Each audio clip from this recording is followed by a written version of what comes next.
Drivers, we've got that overturned semi blocking the right lane, 24 westbound past Whites Creek Pike in Jolton. And that has traffic backed up almost all the way to the northern split. Edge Hill got a crash, 12th Avenue South and South Street. And then East Bank going westbound, we got a crash. This is going to be the East Loop going westbound right there at Shelby Avenue. Crash reported by police. I'm Ken Weaver.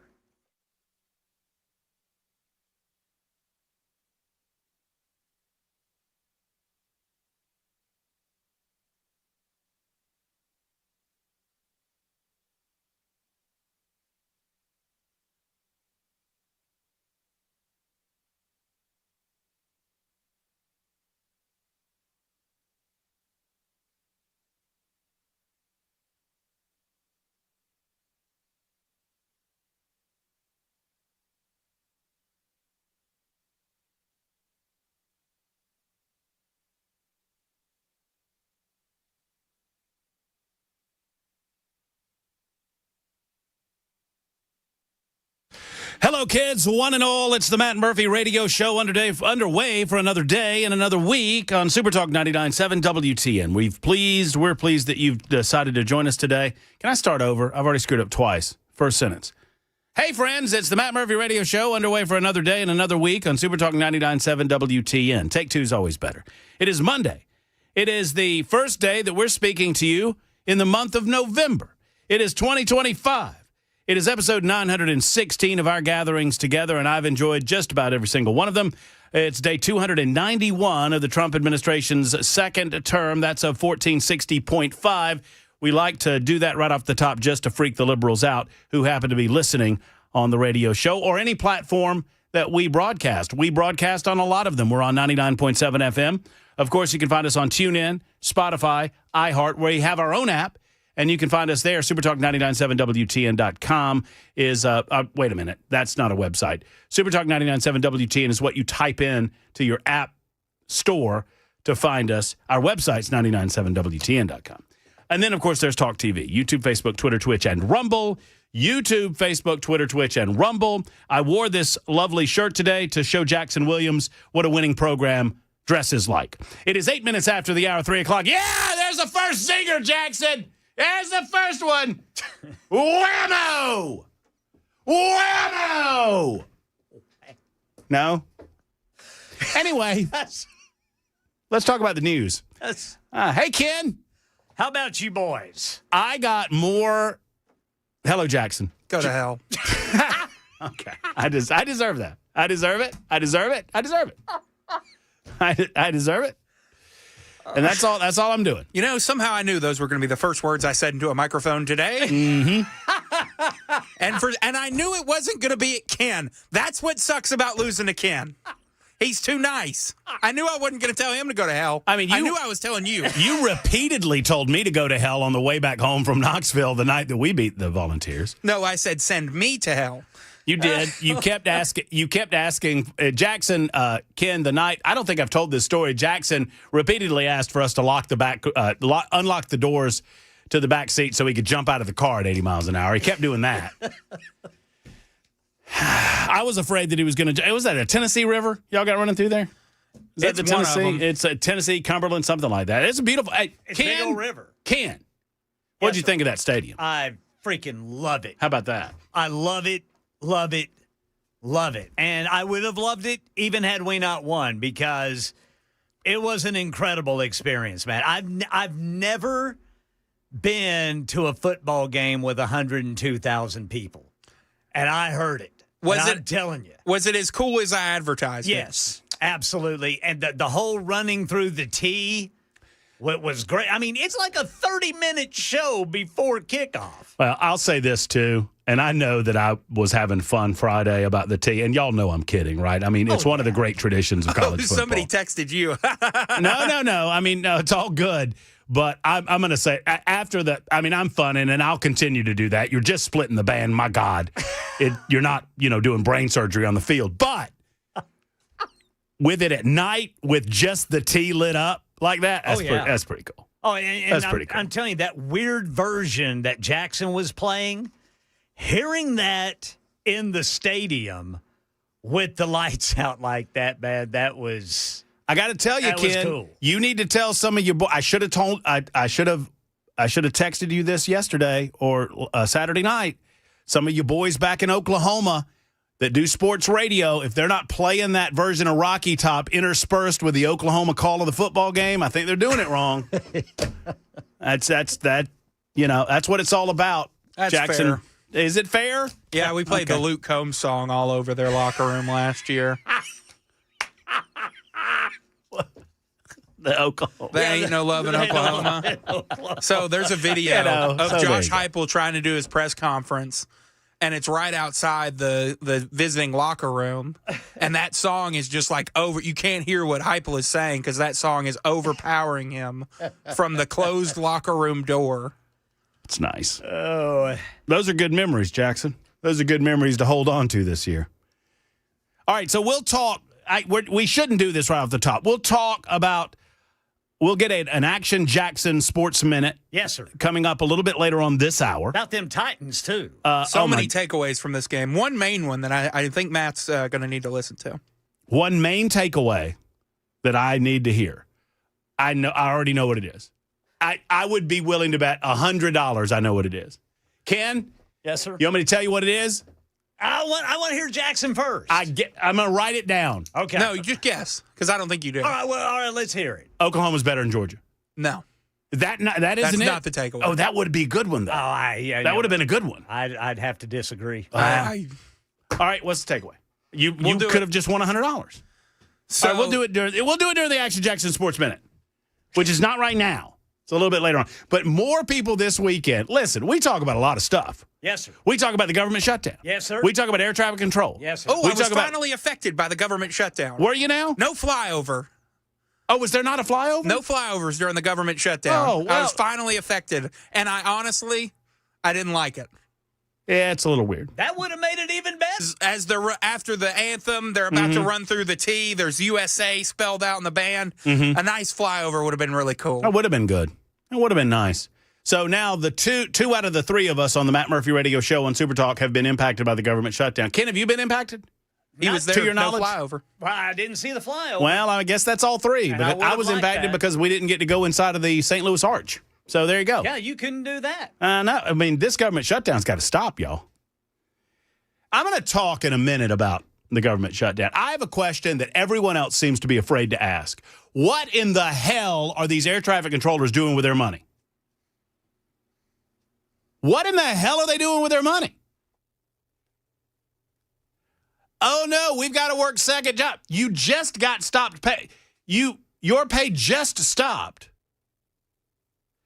I'm not trying to be judgy here. I'm just suggesting they're not making peanut. You know how much an average air traffic controller makes?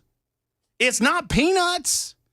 I'm going to get into that in a moment because I do have a few things to say about the government shutdown. We move on. We're on what are we on, day 35 now? I guess tomorrow makes it the longest government shutdown in American history, and a lot of folks have a lot of ideas about how to get the government back up and running, and I'm here to tell you, do not hand the Democrats victory when we have them. They are going to lose this.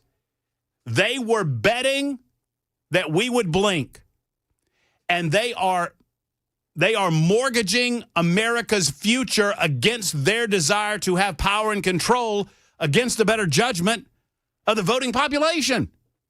We voted last November. It wasn't even a year ago that we voted. Come to think of it, hey, y'all, what are we going to do Wednesday? I just thought about that. What's that? Wednesday's a year, y'all. A year since old DJT won term number 2. November 5th, 2025. That marks a calendar year. We need to have a little party, a little celebration. I mean, I love it. Can you believe that it's only been a year? Think about the amount that this guy has done. He is running at breakneck speed. Joe Biden couldn't manage to get 2 things done in a month. Yeah, I'm thinking Joe Biden, I wonder how many press conferences Biden held in the first year. I bet you it wasn't more than 1. I want to say, and Trump's having them like every other day. Oh, yeah. Every time he has somebody at the White House, he has an impromptu 45-minute press conference. Ask any question. He went on 60.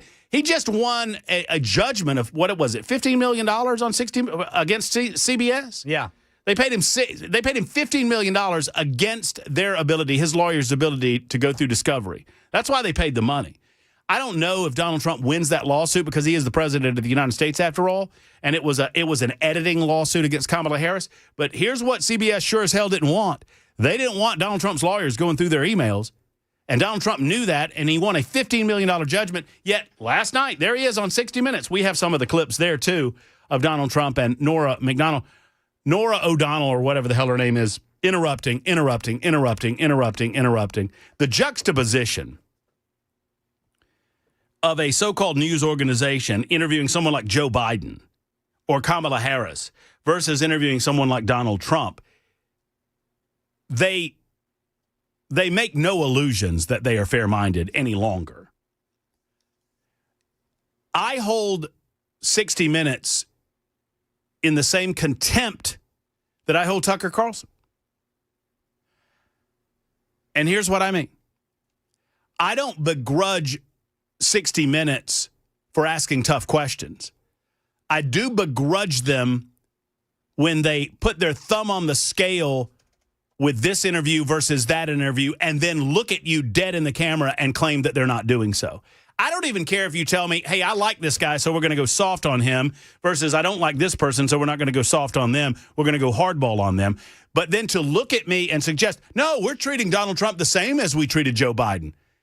Just stop it. Similarly, and this is about all I'll say about Tucker and this whole nonsense with Nick Fuentes and all of that, because I don't give Hitler-loving jackasses oxygen on this show. And I don't hero worship on this show, and I don't expect you to either. I don't care if you platform Nick Fuentes. I don't care if you platform the president of Iran. But when I watch your interview with the president of Iran, and then I watch your interview with Nick Fuentes, and then I watch your interview with Ted Cruz, okay? And Ted Cruz is the guy that you go after. Ted Cruz is the guy that you grill. Ted Cruz is the guy that you really... And you sit there and you frickin' fluff a Hitler lover for an hour and a half. You fluff him.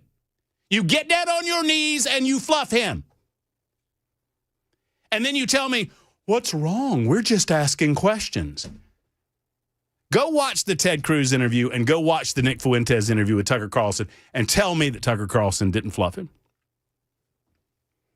I'm sorry. 2 years ago, I would have told you that the person that I respected most in media was Tucker Carlson. 2 years ago. And now I have nothing for him. Nothing. Because I don't believe that he is an honest actor. I just don't. Now, you can disagree with that. That's fine. Sorry, that was just on my mind, so I went ahead and went there. So 60 Minutes and Donald Trump last night, they claim the same. I mean, Tucker and 60 Minutes are the same. They claim they're being fair. They claim they're being even-keeled. They claim they're being... I'll tell you, if I like somebody that's coming on this radio show, you'll know it. And if I agree with them, you'll know it. If I disagree with them, you'll know it. I take all comers, but I don't play fair with some of these people. But I play fair with the truth. And that's what it's all about. I don't belong to any team, and I never will. I guess I belong on Team America. I belong on Team Freedom. I belong on Team Constitution. I'm not a conservative, and I'm not a Republican, and I'm not in anything. I'm Matt Murphy. And I would encourage you to get off teams, too. Because when you get on teams, when you get on Team Republican, or get on Team Tucker, or get on Team Conservative, or get on Team whatever, they expect you to play by their rules. And when you don't, they wag their finger at you and treat you like you're the bad person. Well, you're a thinking person, too. You get to have your own opinions, too. I don't like any of this neocon crap, and I sure as hell hate the rhino stuff. Because it's all nonsense. It's all about keeping you in line with what they think you're supposed to say and what you're supposed to think. Now, I'm in the free speech business, and these people can do whatever they want. Tucker can do whatever he wants. It's his right. But guess what? Me criticizing it is free speech too. So what's fascinating to me is Tucker platforms a Hitler-loving Nazi. Those are his words, y'all. Nick Fuentes, for those who watched that interview and thought, oh, this guy's not so bad, go watch his show where he says that women want to be raped. He said that. He said that women want to be beaten and raped. And he said it not being funny. He said that Hitler was cool and that Hitler had, I could go over it, and I'm not going to go over it all. They get to do that, and then if I criticize them doing that, I'm trying to squash Tucker Carlson's free speech. No, I'm not. I'm just criticizing it. You're not immune from criticism. And I've never called for anyone to be canceled about anything. About anything. I've never called for anyone to be canceled because I don't believe in it. Now, you get to react in a manner of your choosing, too. So if you choose not to watch them or you choose not to, affiliate yourself with people that advertise with them, that's your choice, too. Even with the Bud Light thing, I never told anybody not to drink Bud Light. I told you to drink the beer produced by a company that seems to reflect your values in America. That's what I encourage you to do. Anyway. Got off on a little toot there. I didn't mean to do that. 60 Minutes and Donald Trump. We will discuss that today. We will talk about Heidi Campbell. Speaking of someone that needs to be, well, I would love for Heidi to come back on the show. Because Heidi Campbell, I don't know if there's anything that needs to happen with Heidi Campbell, but apparently Heidi Campbell has decided that it's okay to not just to say that Donald Trump is a child rapist. She said that on her social media platform. And, you can say what you will. That's a matter of free speech. But with that comes a certain level of responsibility, particularly if you are slandering someone or damaging their character or besmirching their character in a way that is not fact-based. Well, they can come back at you and they can sue you for damages. And I wonder if any of that is forthcoming with Heidi, because Heidi has taken up she's taken up the opinion, apparently, that she can say whatever she wants without any evidence on her social media platform and get away with it. We'll talk about that today on the show. We will talk about the saga of Larry Bouchard, and I apologize to y'all. I didn't know anything about this story until last Friday. If you don't know who Larry Bouchard is, and I'm reaching out to him trying to get him on the show, and if you know Larry Bouchard and know his story and know anything about how to get in contact with him, let him know that I'm trying to get in contact with him because I would love to have him on. He is a guy that spent the last, several weeks at least, if not over a month, in jail for speech. For speech in America. We're going to talk about speech in America. We're going to talk about speech in the UK. We're going to talk about Heidi Campbell and the Democrats becoming absolutely unhinged in the Trump administration. We'll talk about the shutdown. We'll take your telephone calls. We got a lot to get to. It's Super Talk 99.7 WTN. Your call's always important to us. 615-737-9986. We love taking telephone calls. I love the exchange and the engagement. Remember, if you disagree with me, you go straight to the front of the line because I love talking to you folks as well. 615-737-9986. It is a Monday edition of The Murphy Show on Super Talk.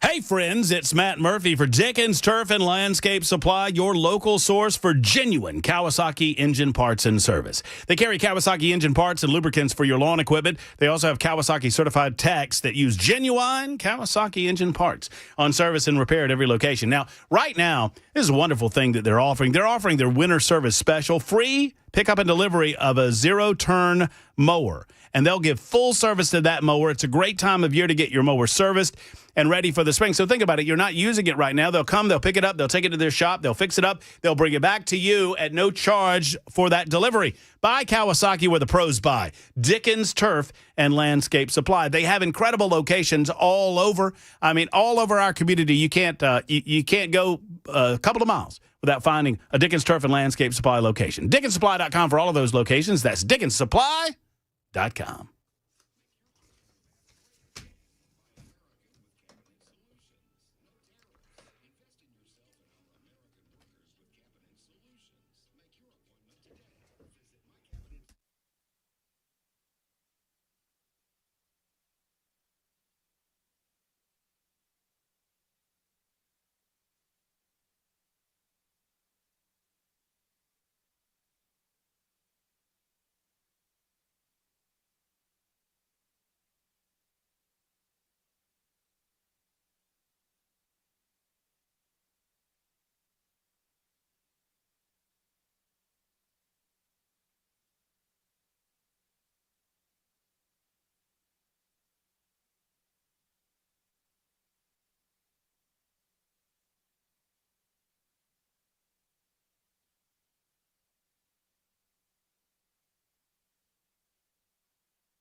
Lawmakers are not in active negotiations to reopen the government.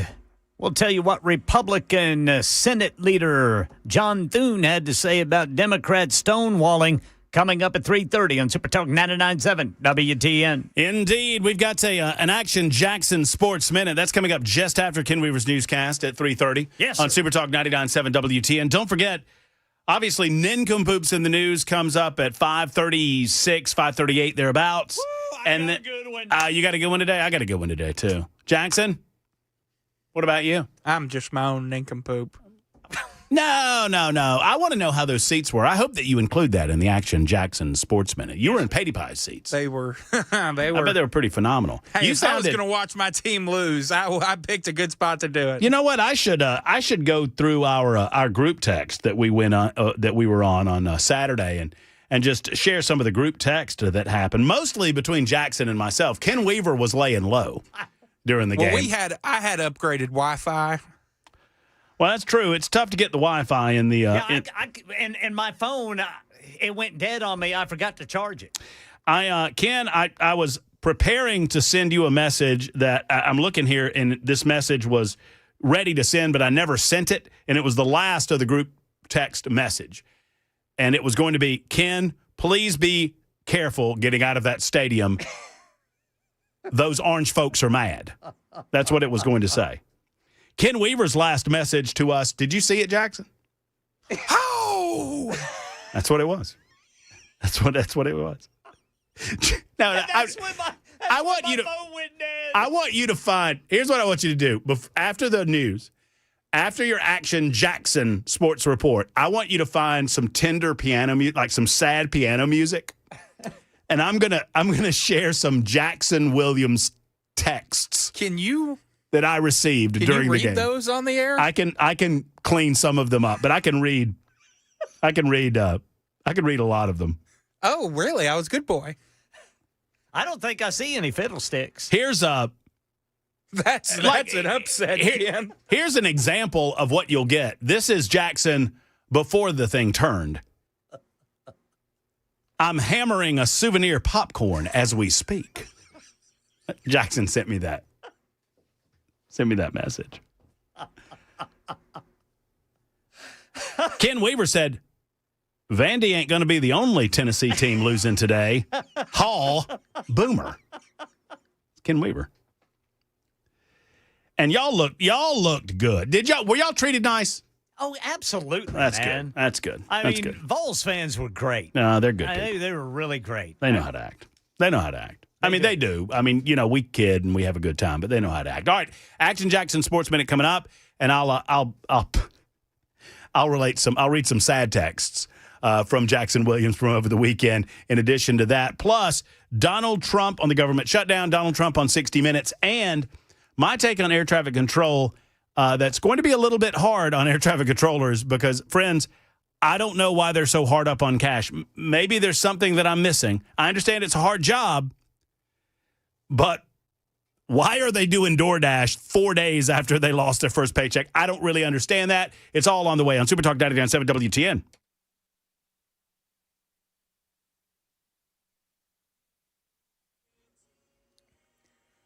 I'm Ken Weaver with your top stories. Got the full forecast and traffic in 5 minutes.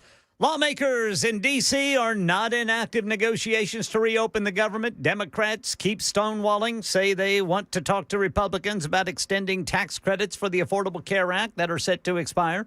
Republicans say they're willing to negotiate lower health care costs for everyone, not just Obamacare, but they're not going to do it with Democrats trying to hold them under a political gun, pass their bill to fund the government and reopen it. And lowering costs not just for Americans on Obamacare, but also for seniors, vulnerable Americans, and the majority of Americans who get their health care through their employers. Senate Majority Leader John Thune there. By the way, open enrollment for the tens of millions of Americans who are on Obamacare started this weekend. Premiums have skyrocketed for many. Still no clear timeline for when SNAP benefits will hit EBT cards, but the Trump administration telling the courts it is moving forward with partial payments to states because there's not enough emergency SNAP money for a whole month. It takes about $9 billion, but the emergency fund is only about half of that. The USDA says it will begin notifying states of the reduced benefit amounts, and states might need weeks or even months to make the necessary adjustments. That's the latest news. Traffic and weather next. I'm Ken Weaver, WTN News.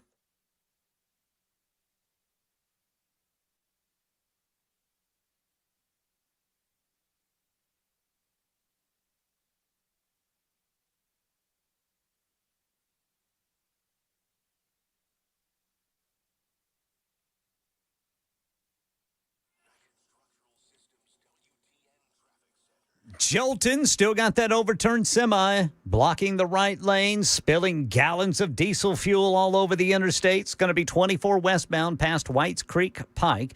Antioch got an injury crash. This is going to be Bell Road at Collins Park Drive. Also, a stalled vehicle on the left shoulder. That's 24 eastbound at Harding Place. It's up against the median wall. I'm Ken Weaver.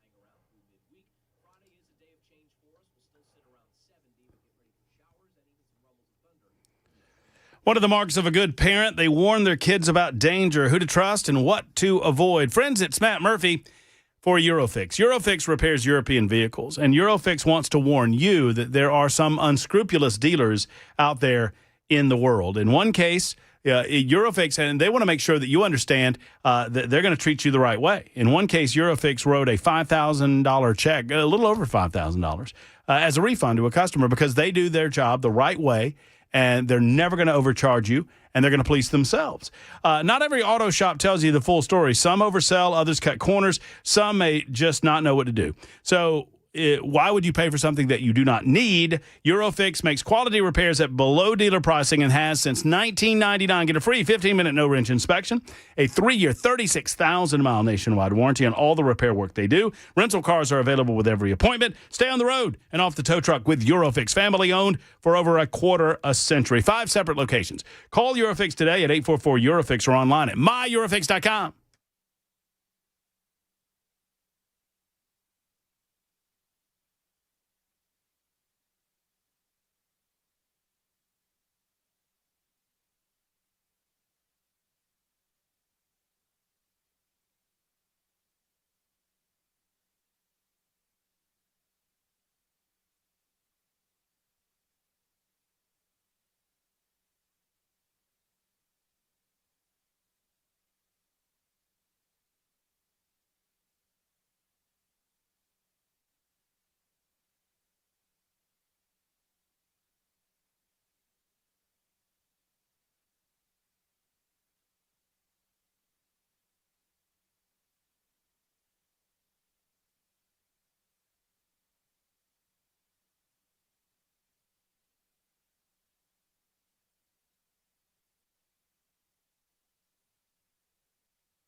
My apologies. I was talking to our 4 o'clock guest there in the beautiful green room. Most of y'all don't see the green room. It is gorgeous. I mean, I know that our studio leaves a little something to be desired, but the green room, boy, y'all. Jackson, have they ever allowed you into the green room? No, you got to have a membership card. You got to have a little boop. They keep boop. telling me mine's in the mail. Boop. You know what I'm saying? Boop. Zzz, boop. Little thumb scan. I tried to go in one time, got tased. That's what happens. Don't tase me, bro. So Ken Weaver's back in News Closet B. He gathers headlines, delivers them twice an hour, or when it breaks. I'm Matt Murphy, and then there's Jackson Williams. We've got a special guest. Our good friend Jason Gillum's coming up to talk about the Columbia Dam project. We've had him on once before. I think it's a great discussion to have in Middle Tennessee. It's an important discussion to have, and if you've not heard anything about it, it's eye-opening, and we'll talk with Jason about that coming up in the 4 o'clock hour. Consistent with kind of a local news hour, we'll also discuss Senator Heidi Campbell. Look, I don't know if there's anything to be done about Senator Campbell. I just find it interesting that a sitting state senator is willing to call Donald Trump a child rapist with no evidence whatsoever, and no one says anything about it except for some dude on the radio. So we'll do that in just a moment or two as well. Donald Trump on 60 Minutes, free speech on the chopping block. In the midst of all of that, however, we're going to take a moment or two to check in with our man, Jackson Williams, a.k.a. J. Willie, a.k.a. Y2J. Ladies and gentlemen, it's time for an Action Jackson Sports Report. Yes, sir. Take it away, Jackson. It's basketball time in Tennessee. Tennessee Vols kick off their basketball season tonight with a game against Mercer at Thompson Bowling Arena, Food City Center at Thompson Bowling Arena. Looking nice over there. I took a trip to Knoxville for apparently no reason on Saturday and got to see what the basketball arena is looking like. Nate Ament going to be playing in a nice facility over there. That's good. It's nice. Oh, and the Titans still suck. Oh, goodness. Man, you got it in like 40 seconds. It's the first time you've ever been early. Okay, you want to talk about the football game? Jackson, how are the seats? The seats were incredible. If you're going to watch your team lose, that's the way to do it. I was at least comfortable while I was frustrated. Had ample restrooms. And, Ken, you said your phone died? Yes, sir. We had phone charging stations. Oh, man. How I about could that? have used that. Good food, good friends, good fun. But a loss for the Tennessee Volunteers. And I have some takeaways. Let's hear them, Jackson. Georgia's terrible. Okay. All right. Here's my theory. Uh-huh. Because the Georgia game is where the expectations for this Tennessee team flipped. Because they took Georgia down to the wire. They should have won that Georgia game.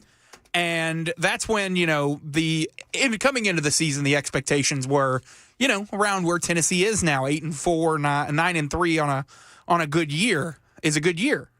But then, hey, we should have beat Georgia. So maybe there's maybe 10-2, 11-1. Take that shoulda, woulda, coulda to the playoff committee tomorrow night and see what happens. I don't think they're going to be there.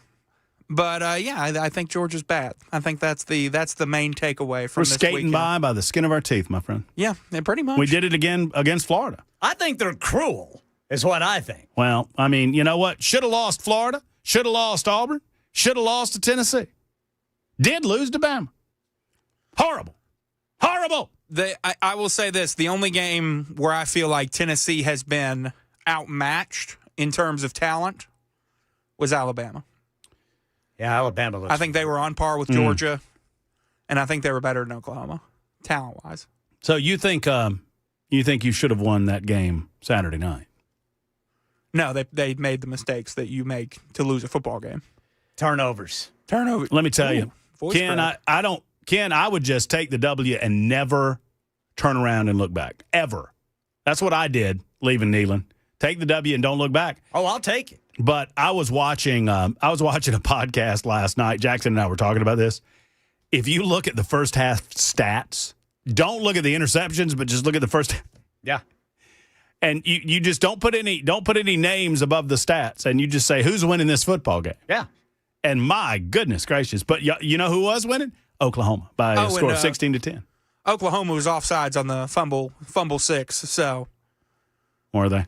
oh yeah. Yeah. I think the Tennessee center moved the ball. Yeah, me too. Once they get the ball, they always move it. Yeah, that's right. They get the ball and then they move it forward. They called Georgia earlier this year. I forget who we were playing. They called Georgia on an offsides on that, Ken, where the center gets the ball and then adjusts it forward, and then they say that Georgia was in the neutral zone. Yeah. I'm like, what the hell? Yeah. We hadn't moved. What's up with that? The Oklahoma player was over the TV line. That's not where the center moves the ball. That is where the ball was spotted. He was over the TV line. He was over the TV line. Well, that TV line, that's official. Everybody knows that. I could see it. He was right in front of me. He was offsides. Have y'all ever seen the video? It's several years old now, where the guy's watching football with his girlfriend, and the girlfriend's asking him how they moved the line so quickly. They're talking about the TV line, the little yellow line. Yeah. How did they get that line moved so quick? Just imagine two guys picking it up on each sideline and moving it. Well, we certainly tried to give that game away. We had 11 freaking penalties. That a couple of false starts. I mean, that crowd gets to you. Oh, I have no idea. I guarantee you, John Mateer was using. They were using the clap because I guarantee you he couldn't. They could not hear. Speaking of the clap, can I take a point of personal privilege during the Action Jackson Sports Minute, please? Yeah, go for it. Seconded. My quarterback, like everybody knows, if you're on the road, the quarterback, right? They clap. Did y'all see Gunnar Stockton get called for a false start for clapping too aggressively? That's what they said. What? That's what they. Well, they then changed it, right? Well, he was probably going like this. Well, that's what the big joke was, is that he wasn't clapping like a Georgia player should clap. But and I love the joke. Now that we've won the game, we can joke about that. But no, it was he was trying to catch Florida to jump like they do when it's 4th and 8, and he claps twice, and the Florida player jumped, and so they snapped the ball. They run the entire play. And then after the play, you see one official come up and indicate offsides, and the other official talks to him, turns around, and the referee says, false start. Like, what? You let the entire play out, which you don't do on false starts. No, you stop the play. You whistle the play dead. But they didn't do that. But then they said that that there's a rule that you can't jerk or act in an aggressive fashion to simulate the snap. He was doing that against Tennessee. Oh, he's clapping, dude. He's clapping. I got to say, the SEC officiating is very weird. It's just awful. I mean, you can say it, Ken. They're horrible. It's just awful. It's just not consistent. And look, Georgia's been the beneficiary, and Georgia's been the GOAT. I think everybody's been on both. On both sides of it. And it's OU's had a good year of officiating. They've had 2 touchdowns given to them. You got some music for me? I just need some music right now. Oh, are you going to read my text messages? I am. These are text messages during the Tennessee-Oklahoma football game from Jackson Williams. These are pretty solid seats for free ticks. Hammering a souvenir popcorn as we speak. Saturday, 9:14 p.m. Congrats, Ken. Matt responds, don't give up on your team, Jackson. It's dark mode. Jackson. Yeah, and our QB can't handle it. Jackson Williams. 9:35 in the p.m. It's over. If I didn't have gourmet food, I'd head back now. Yup. We are hosed.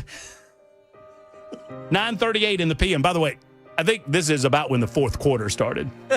Congrats, Ken. Fine football team you got in Oklahoma.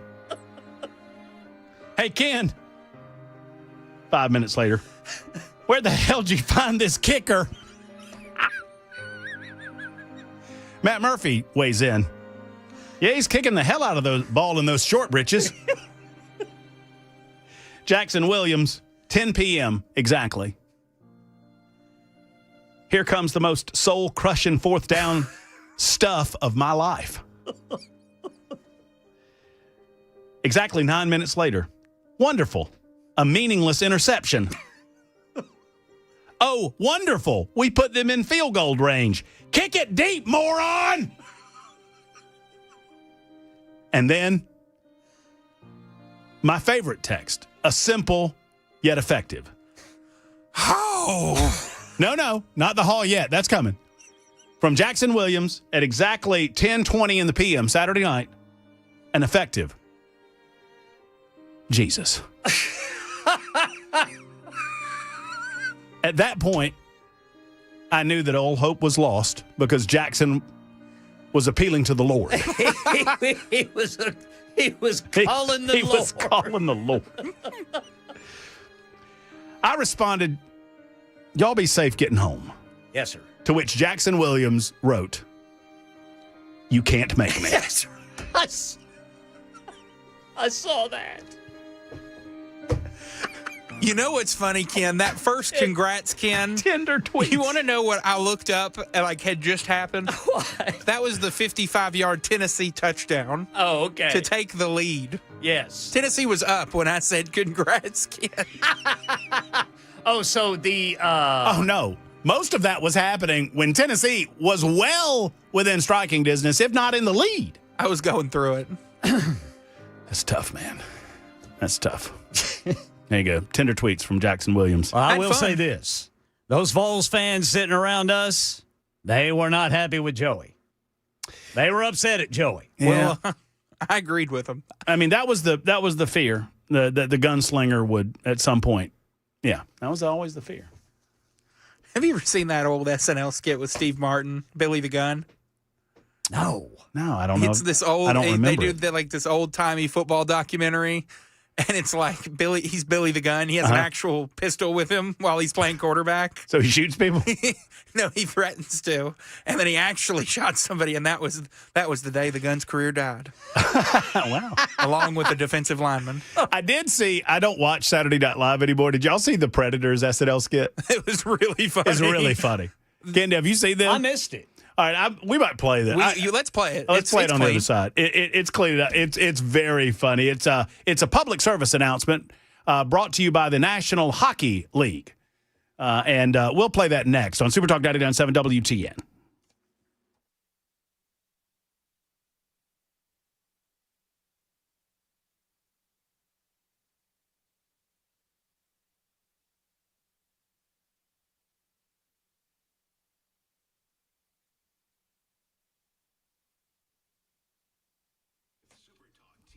Let's talk about the direct pay format. Grace Point Healthcare is a primary care provider, which means that all treatments in a direct pay format are made between you and your doctor. Why is that so important? Whether paying by the visit or enrolling in the Smart Care plan, you'll always know you're getting exceptional care. You'll always know exactly what the price is going to be. And it's just $99 a month during the Smart Care plan. So the Smart Care plan is simple. If you enroll in the Smart Care plan for $99 a month, you get unlimited office visits throughout the course of the year, plus basic labs and diagnostics. So you don't have to worry about what an office visit is going to cost you. You've already been taken care of. Plus, you can pay for this out of your health savings account, which is brilliant.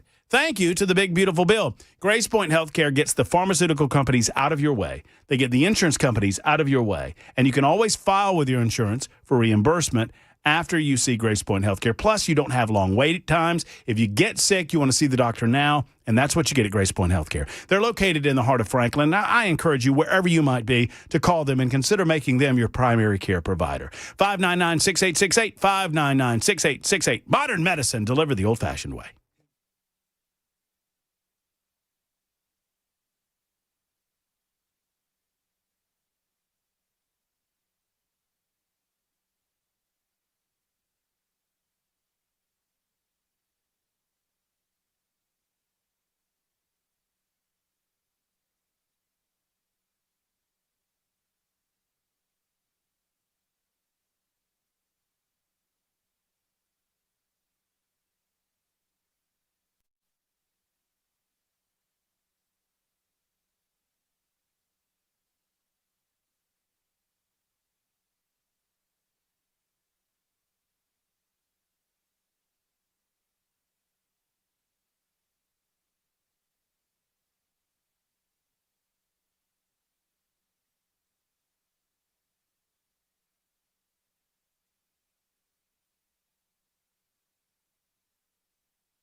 Republicans say they are more than willing to negotiate health care costs, but not just for Obamacare and not for, as they put it, with Democrats holding the nation hostage. Details coming up at 4 on Super Talk 99.7 WTN. Super Talk 99.7 WTN. Donald Trump was on 60 Minutes last night. We will share some of that with you coming up a little bit later on in the show. After we take a timeout for news, we will speak about the Columbia Dam project. For those that don't know about it, we'll start at the beginning, so don't fear. We'll catch you up to speed and figure out where we are. We had a great opportunity to speak with Jason Gillum. I guess it's a month or so more now about the project. And look, I'm just excited about where this takes Middle Tennessee. And I understand that there are concerns about the possibility of putting up a dam. There are concerns about the possibility of putting up a lake. But I don't know that those concerns even come close to outweighing the need for the project from a power perspective. And frankly, beyond that, the possibilities of recreational use are pretty strong, too. So we'll talk with Jason about these things in just a little bit. Right now, it's Joe's turn as we put a capper on sports talk on the News Talk station. Hey, Joe, how are you? Hey, Joe, where you going? What's up, man? Is this Matt? This is Matt Murphy. Yes, sir. Matt, man, look here. Two things for you. One is you didn't necessarily tell us not to drink Bud Light. You just told us it was garbage beer and that there's better beer out there. Well, I mean, yeah, my opinion on Bud Light didn't change from before Dylan Mulvaney to after Dylan Mulvaney. Yeah, it was nasty beer to begin with. Right. Yeah, that's and the right. second thing is you got a new AKA for Jackson Williams. Okay. Jinxie Jackson, because he truffle buttered up that dog. Every one of them. He gave you a hard time about Georgia. We lost. Gave Cameron, is it Cam Smith, name yeah. on Wednesday? Yeah, Gave yeah. Cameron a hard time about Alabama. We lost. Smoking gun, Jason Voorhees, whatever he was on Friday, giving everybody a hard time about Oklahoma. What happened? He truffle buttered it up, son. I mean, he truffle buttered it up. I hope he had some truffle butter with that doggone popcorn he was talking about. I bet he did. I bet it was good, too. Joe, I got to go. There you go, Jackson. I'll never change. You can't make me. There you go. I don't want Brother Jackson to change. Here comes the news.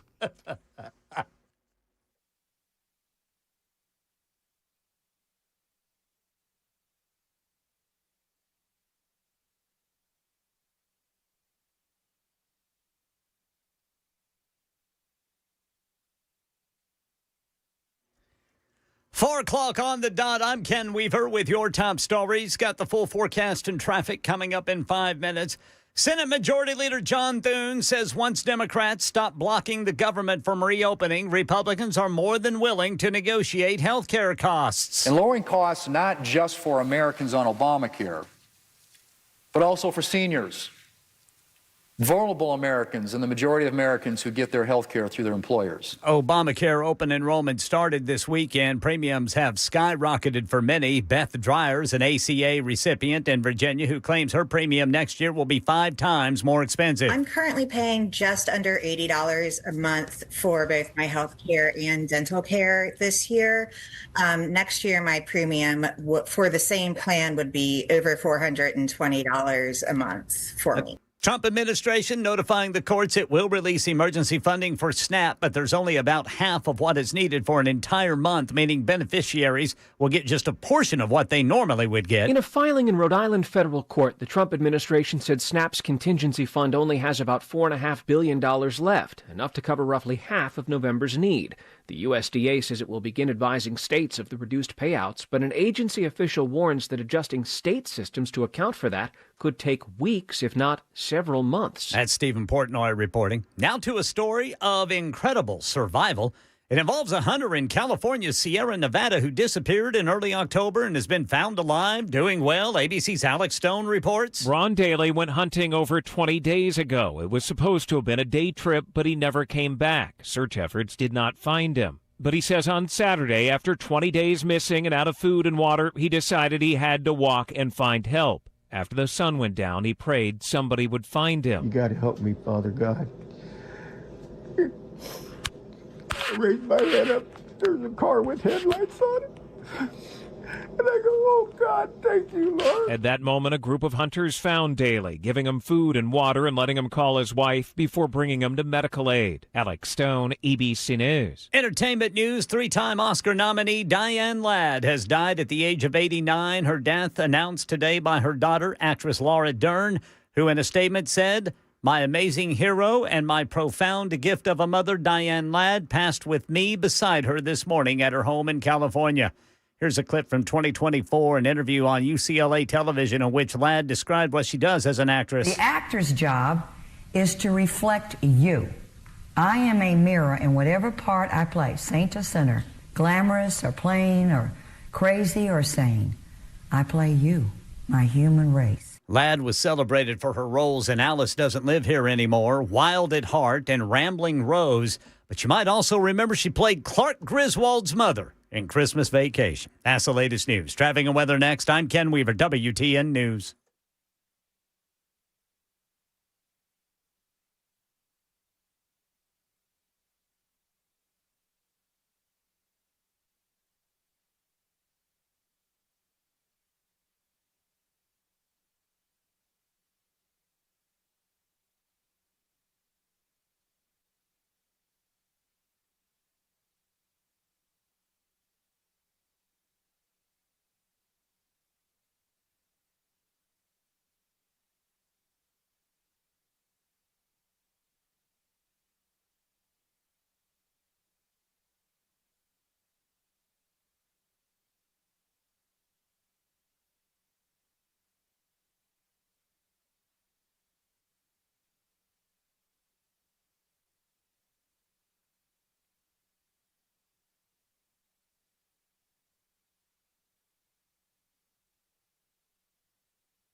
Jolton still got that overturned vehicle, but it's on the right shoulder now. That's going to be 24 westbound past Whites Creek Pike. That's exit 35. Still got a lot of diesel fuel to clean up there, so that's going to be slow for a while, but at least you can get by now in all four lanes. Nashville, or at least all lanes. Accident Bell Road just east of Brittany Park, and in Hermitage got one Old Hickory Boulevard at Center Street. Smyrna, a crash, 24 westbound at Sam Ridley Parkway. I'm Ken Weaver.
Super Talk 99.7 WTN. It is the Matt Murphy Radio Show. Glad to have you with us on this Monday edition, November 3rd. It's our first trip into November. Man, oh man, it feels like we were just like in July.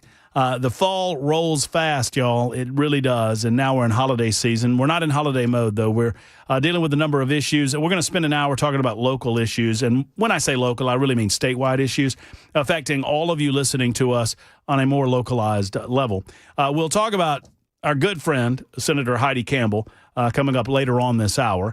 I call her our good friend because she's always welcome and invited to come back on the show, despite the fact that I've been accused of kicking her out of the studio, which isn't true.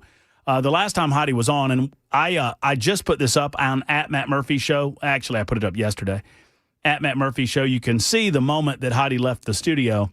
The last time we had Heidi on, she told me that she was not going to sit. I called Heidi a liar because Heidi was lying.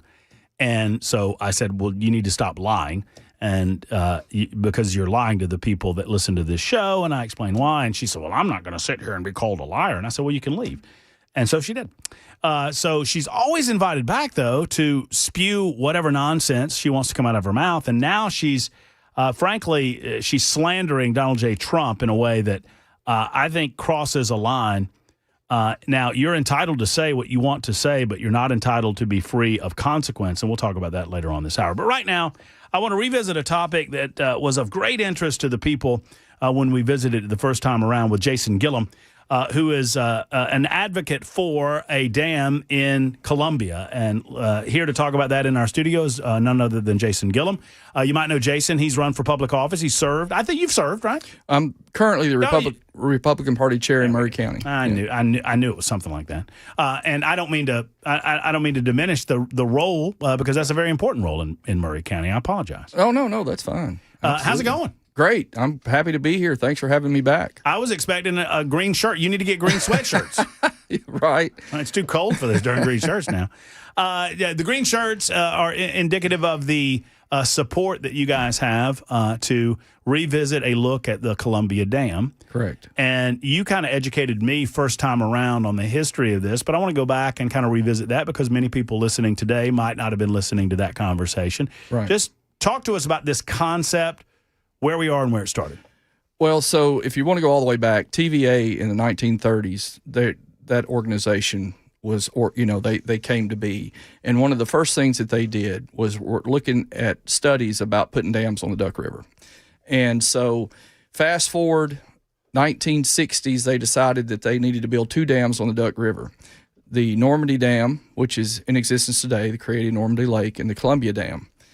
All right, the Columbia Dam, they started construction on that in 1973.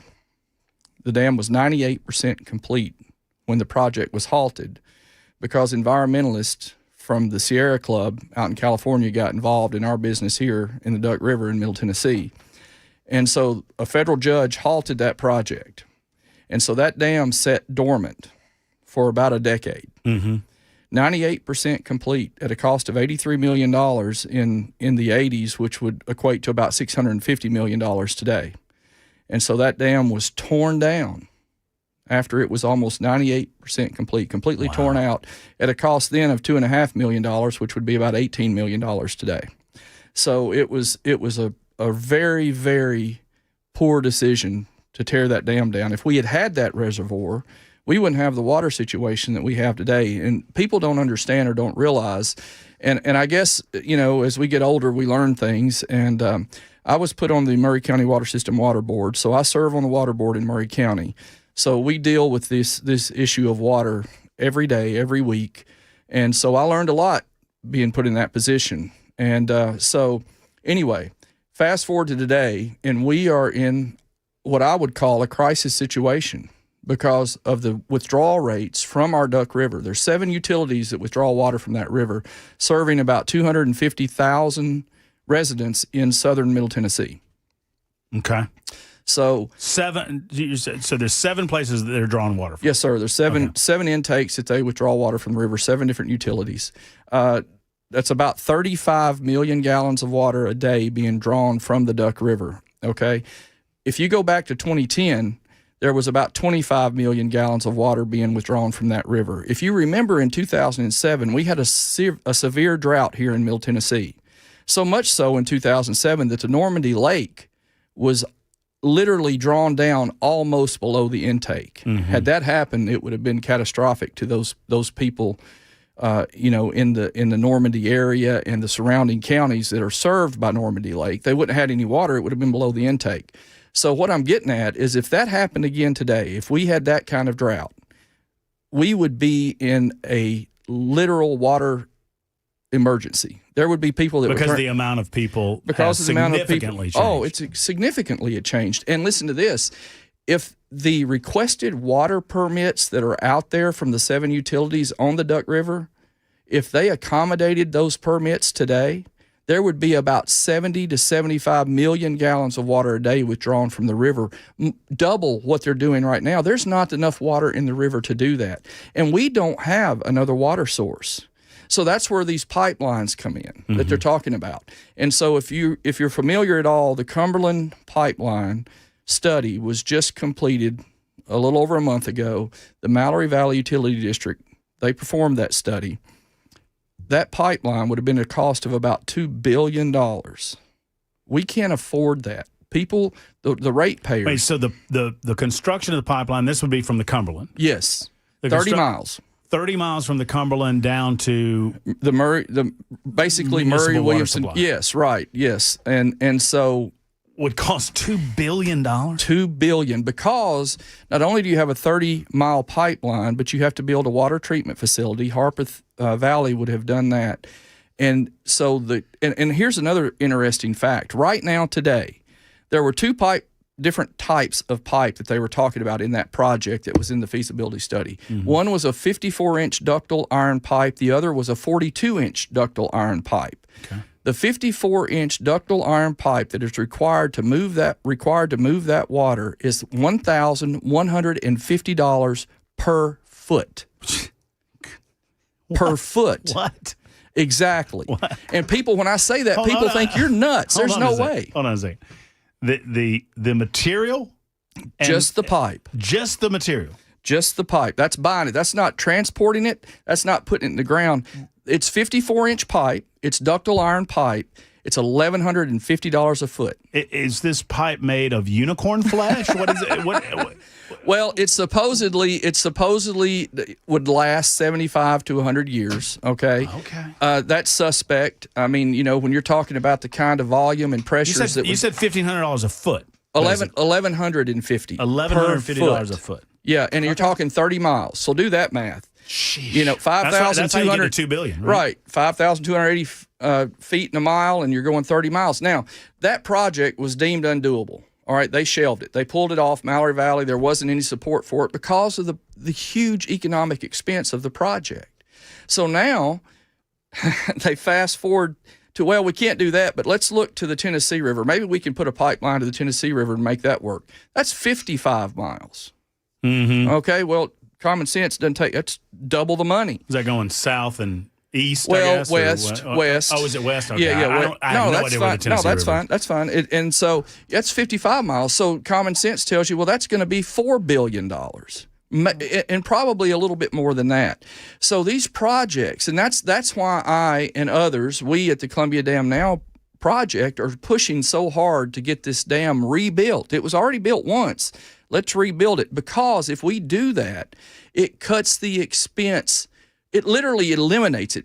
Once you get the dam built, you have a reservoir that's got 294,000 acre feet of water. Okay, I can't put that into percent. That's 95 billion gallons of water in that reservoir. That'll be a 100-year solution for our water supply in southern Middle Tennessee. And it would cut our water rates. It wouldn't cause them to increase 4 to 5 times, which is what the pipeline would do. It would cut our water rates. And based on 2017 studies that the state of Tennessee had the University of Tennessee Agricultural Institute do for them, in the 2017 study, the Thames Ford Lake, which is basically in proximity and size the closest to the Columbia Dam, generated $276.2 million per year in economic benefit for that community. This lake, fast forward to 2025 and the population density increase that we have, we're looking at $400 million a year in economic benefit. You're talking about creating jobs and bringing money in that would pay for roads, schools, emergency services. I could go on and on about the benefits of this reservoir. So it's not just the water solution, but it is the only economically viable solution that we have. Okay, so I want to encourage you, if you're listening right now and you have any questions for Jason, to call up because we can't dedicate, show after show, but I love dedicating an hour to this subject because it's important.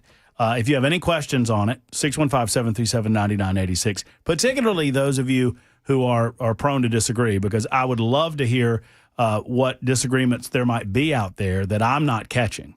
And I genuinely mean that because I know from our previous conversation, but remind me again, what type of activity in terms of land seizure would be necessary for the project? Because I think I remember you saying that a vast majority of the land was already seized for the previous dam project, and it's still in the hands of the Tennessee Wildlife Resource Agency? That's true. So what happened was when they first started this project, there were 380 families, 380 farms and homes that were taken for this project.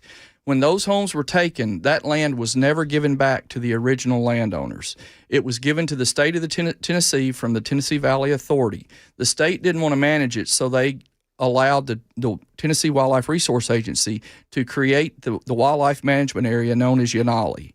It's 15,100 acres, okay? We're talking about if this lake were to be built back to its original specification, which would put it at a 630-foot elevation, all right, it would cover 12,600 acres, okay? So we've looked deep into this. We hired an engineering firm to go into it, and the best that we can tell, we think that right now, and I believe this is a solid number, 80% of the land has been purchased. There would be another 20% of the land required. Now, we're not going back to the original 27,000 acres that TV had set aside originally, because in their plan, they had, PUDs, planned urban developments. They had campgrounds, recreation areas, all this other stuff.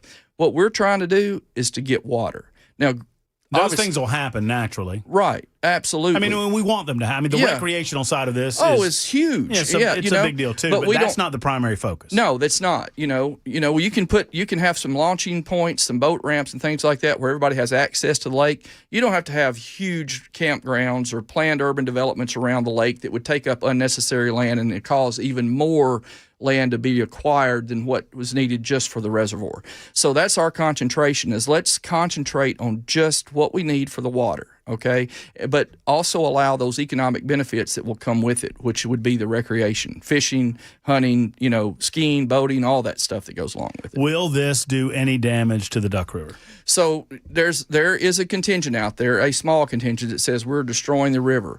I argue against that vehemently, because what we're doing, and I said this right from the beginning of our show, we're withdrawing so much water out of our river that during dry months, that river in a lot of places is ankle to knee deep. And that's not an exaggeration. I live close to that river.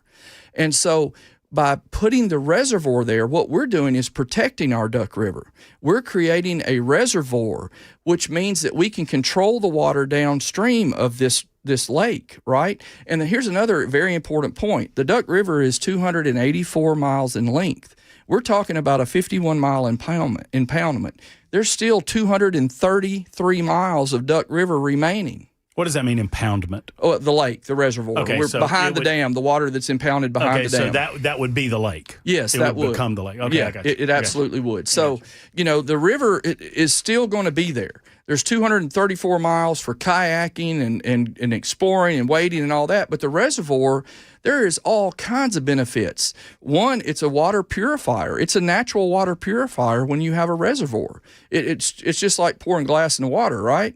If you've got a little dirt in the bottom of your glass and you've only got just an ounce of water in there, well, that dirt really shows. But if you fill your glass all the way up, now you got 24 ounces, the dirt's gone, right? I mean, it's the same principle in a lake. So we're not going to destroy this river. We're trying to help protect it. We're trying to save it, because if we don't get this reservoir on it and we keep withdrawing from this river like they want to, it will dry up. There'll be a pools of water within a riverbed. All right, one more quick question from me, then we'll take a break, and the phone lines are going crazy, and we're going to get to all of your calls because I think those are more important than me asking questions. But my last question during this segment is, what about the cost? Who's paying for this? So it's a federal project, okay? If we do the cost, like I was saying earlier, $650 million, obviously there's some things that are going to have to be done today because the project – they had already had a shovel-ready project. I mean, really, when they shut this thing, it was 98% complete. 98%. The dam itself. Why did they pull it back down? I'm sorry, I said this was my last question, but now I've got this. Well, this is Jason Gilliam's opinion on this. You'll never hear this directly from the Tennessee Valley Authority. They wanted to make sure it was a monument to failure, and it was standing there for decades. Yeah, it was standing. I mean, it was done. It just wasn't being used. Right. They diverted the water. The dam was complete. They still had to work on the earthen portion that was off to the side of the dam, but the concrete structure itself was built. And they acquired 15,000 acres of land. I mean, wow. They cleared that land. They put in riprap. They raised roads. They did all of this stuff. And so here it is. It's been sitting dormant all these years. Okay, so real quick, Jason Gilliam with us with the Columbia Dam Wait a minute, let me say it now. The Columbia Dam Now project. Correct. Where can people find out more info if they're looking for it? At ColumbiaDamNow.com. Okay.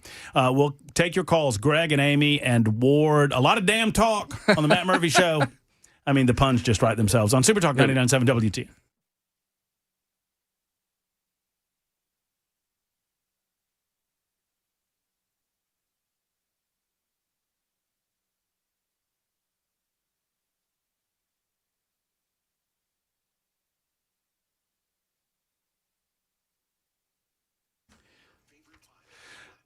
You heard me talking about your booking with your holiday party at the Glock store, and now I'm inviting you to a party. Well, I hope that if you have holiday plans, you've gone to the Glock store to look into that because it's a pretty cool idea for holiday parties, right? You can book a room, you can book a shooting room as well, and you can have a lot of fun with that. Well, this year, the Glock store is going to blow out the doors off Black Friday. So if you have Black Friday plans, some people, I know this from personal experience, I don't do it, but I know this. They plan out their Black Friday, right? We're going to go here, then we're going to go there, then we're going to go there. You need to put Glock Store on that planning trip because the Glock Store is going to have an incredible Black Friday sale. Details coming together, huge discounts on everything, including Glocks, tons of giveaways, food trucks, live music, tons of giveaways. Did I mention tons of giveaways? They're going to have them. I mean, on Vortex Day, they give away tens of thousands of dollars worth of items. You heard me correctly. The latest, greatest optics from Vortex. Now, from what I'm being told, Glock Store Black Friday celebration is going to blow that party away with more and more and more giveaways. So just mark it on your calendar. Black Friday, the big celebration, minutes away from the airport, worth the drive from anywhere. Find out more at GlockStore.com. That's GlockStore.com.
Hey friends, Matt Murphy here for Advanced Hair. If you're losing your hair and you need a simple one-stop solution that works and you want the best, might I recommend Advanced Hair? It's modern technology with top-rated physicians, something that's guaranteed to work. Guys, you need Advanced Hair Restoration. They've completely redefined hair restoration from the experience itself to their unmatched results. If you have a receding hairline, a bald spot, or thinning hair, you can address them all with Advanced Hair Simple one-day treatment in a calm and relaxed environment with the most experienced professionals around. Advanced Hair has performed literally tens of thousands of these breakthrough treatments right here in Middle Tennessee. And get this, your own natural hair begins to regrow the very next day. There are no tricks here.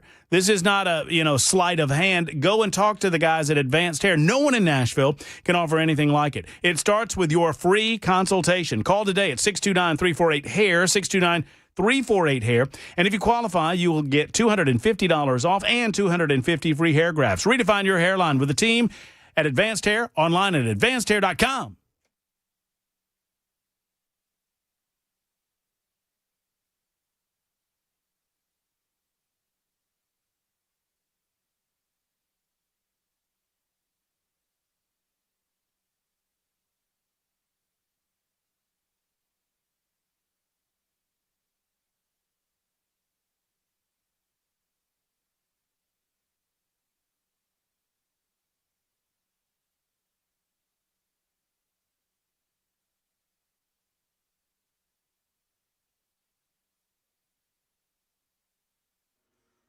Emergency funding coming to SNAP. I'll tell you about that story and more at 4:30 on Super Talk 99.7 WTN.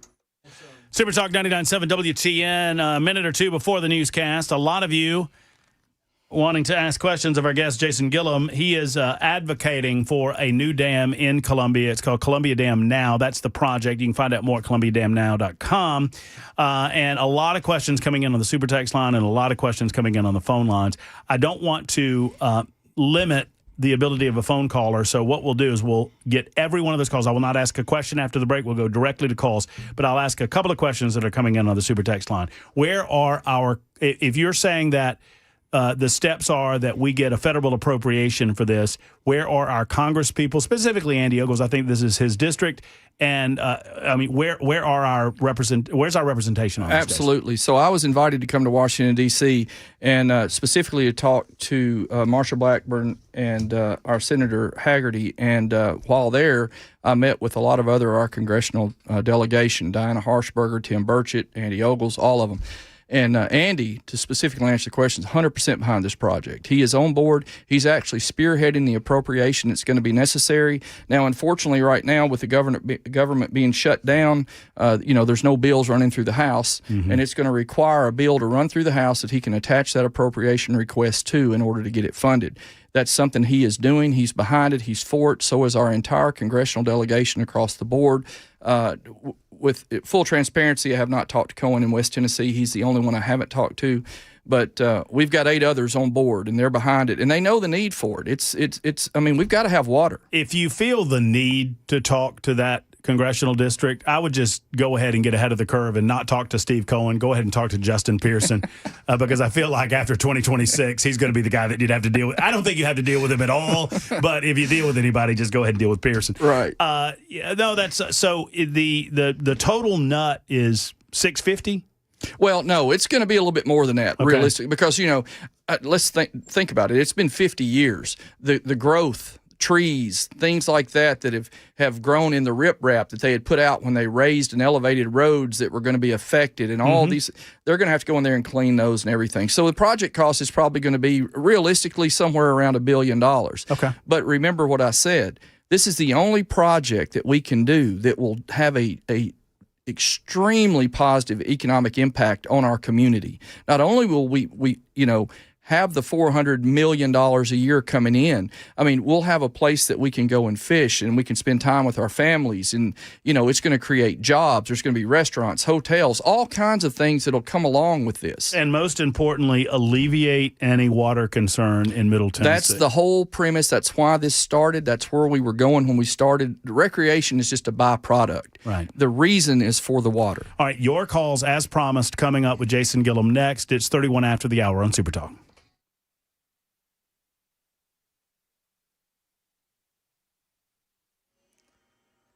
I'm Ken Weaver with your top stories. We've got the full forecast and traffic coming up in 5 minutes. The Trump administration says it will provide partial payments to about 42 million food stamp recipients in November.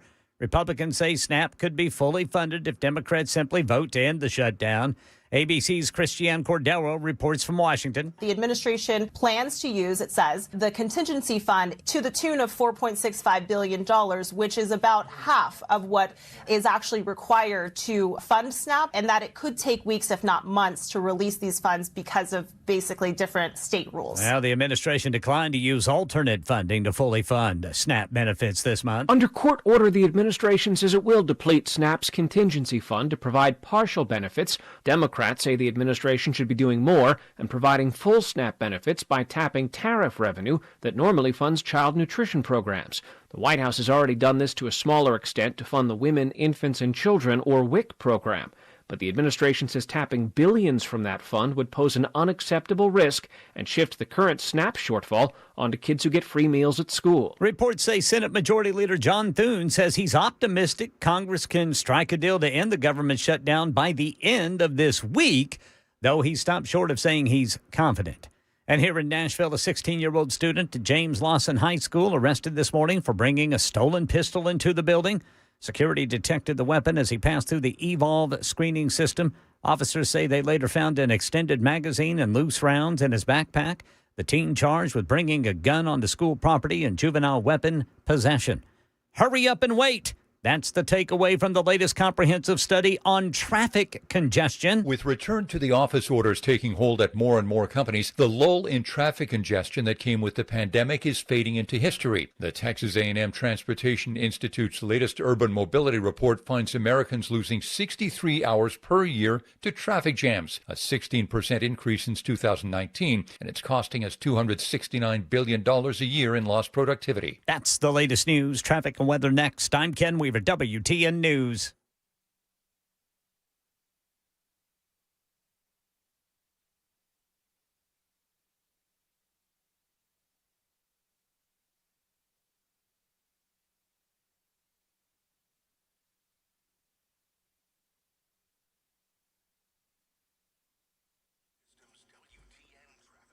All right, we've got a crash messing up two interstates. It is westbound South Loop between 65 and Demonbreun. I mean, it has got east and westbound South Loop coming to a complete stop. Same goes for northbound 65 to get to the South Loop. Then look for a crash on the North Loop going northbound. This is at Rosa Parks Boulevard. I'm Ken Weaver.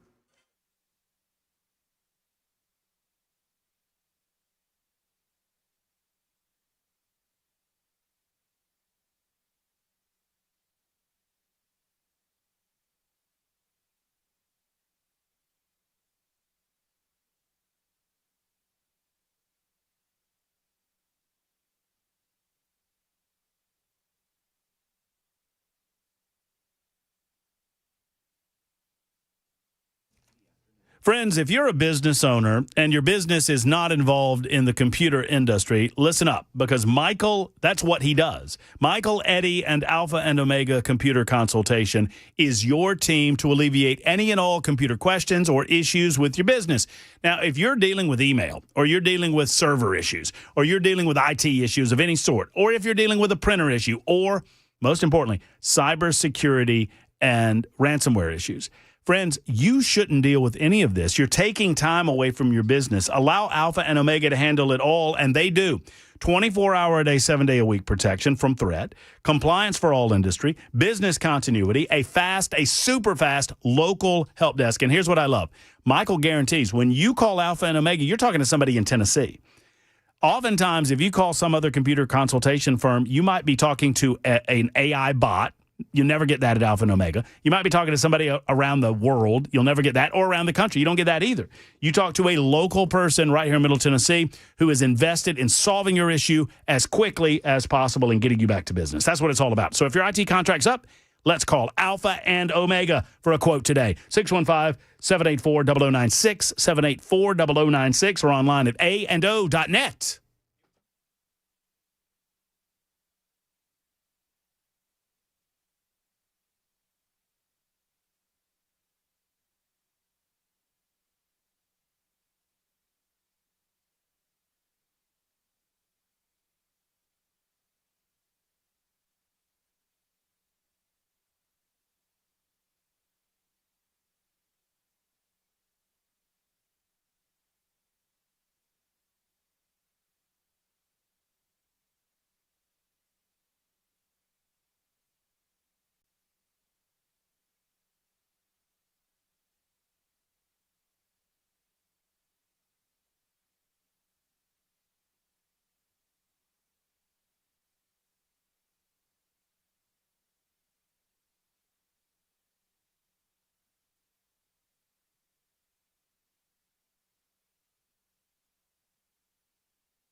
I have long been found guilty of not paying off my promises when it comes to promises made on one side of the break versus promises kept on the other side of the break. Because I get all these questions in my head. Jason Gillum's our guest, by the way. They're with ColumbiaDamNow.com. Is it .com? Yes. Okay, .com. And I made a promise that I would go right to your calls. But since then, I've gotten like 14 questions in my head. But I'm going to fulfill my promise. Jason, I'm going to do it. And I'm going right to the callers so that y'all can ask questions of Jason regarding the possibility of a dam in and around the Columbia area, the lake that it would create, the recreational opportunities it would create, above and beyond the purpose, and that is to alleviate the water issues that are going on in Middle Tennessee right now. Mike, hold on. Mike is not on the line for the dam. Lucas is, however. Lucas, good afternoon. Hey, how y'all? Hey, Lucas. Hey, what's going on? What's up, man? You got a question or a comment? Yeah. So, we're drawing too much water off of the Duck River, right? So is that because we have too many houses built in that area? And are there going to be more houses built in that area if the dam is made? Well, Lucas, to answer your question there, right now, as we sit here today, there are already over 10,000 permitted homes that are not yet built in Murray County. People are moving here in droves. This is where people want to be. And unfortunately, if we didn't do anything beyond where we are right now with the number of homes that we have yet to be built, and we had any kind of dry spell whatsoever, we would be in a critical situation in southern Middle Tennessee with our water. There would be some people that would turn their faucet on and nothing would come out. It is that crucial, and unfortunately, a lot of people don't realize where we are. And I'm not using scare tactics or trying to sound false alarms. It's the reality of where we are right now. Okay. Yeah, I was just that was the question I had. Well, good, Lucas. I'm not big on how Middle Tennessee's been built up and stuff like that and everything, but that was the question I had. So, Lucas, we appreciate the question, and we thank you for it. Ward is next with a question on the dam project. Hello, Ward. Hi, I love your program. Thank you, brother. I have been to quite a few of the chamber meetings, and I've heard the different mayors talk about it and the different political leaders, and he's right. A lot of people seem to be on board with it. But when I've been at these meetings, I sit at a particular table, and there's a gentleman that he runs a lot of the municipal projects building around the area. And I asked him what he thought, and he said it'll never happen because there's too many roads that have to be raised around that area. And you alluded that they did raise some in the times past. Could that be a stumbling block later on down the road that some of the state roads, and he mentioned even like Interstate 65 would be possibly have to be raised in certain areas, and that's why he thought even though we try to get it, it will never happen. I appreciate your thoughts on that. Yes, sir. Thank you, Ward. And I appreciate that question. To answer your question directly, yes, there will still be some roads that have to be raised. Is it enough to prevent this project? Absolutely not. Specifically I-65, let's talk about that for a minute. There is a portion of I-65 where it crosses Duck River there in Murray County that will have to be raised. But as we all know, the traffic on I-65 is atrocious. And so when we get this dam underway, it's going to be about a 4.5-year project to build that dam. That's more than enough time for them, TDOT, to raise our interstate and hopefully even put a couple extra lanes in it because we all know it needs it. And that conversation is ongoing right now with putting more lanes on the interstate. So, well, like anything else, this would probably eliminate some roads. It would create road diversion. I mean, right. I mean, obviously, Absolutely. those things are going to come along. Yeah, with the those way. things happen. That's exactly right. That's part of it. It was planned for in the previous project, and it will be planned for in this project. This is just when you're talking about I'm looking at a map. Somebody sent me a map, and I think it's a pretty fair, well, I'll let you look at it in a minute, but a pretty fair representation. Do you know from a mileage standpoint what we're talking about on I-65? How much? I think it's like 3 miles, but don't hold me to that exact number. But you just got to raise the road bed up. Right, just right there where we're in the vicinity of the river. Yes, correct. Let's talk to Amy next up. Hey, Amy. Hey, Matt. Hey, Jason. So my question is, how is it going to be circumvented with the issues that the Sierra Club and the federal judges ruling? How are you going to get around that?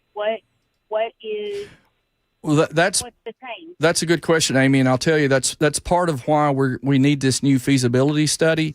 And I will tell you right now that there are dam projects going on across this country. There's one in Texas, there's one in Colorado, there's one in California, and President Trump has already stepped in, and some of these NEPA requirements, environmental requirements, have been waived for those projects because of their need for water.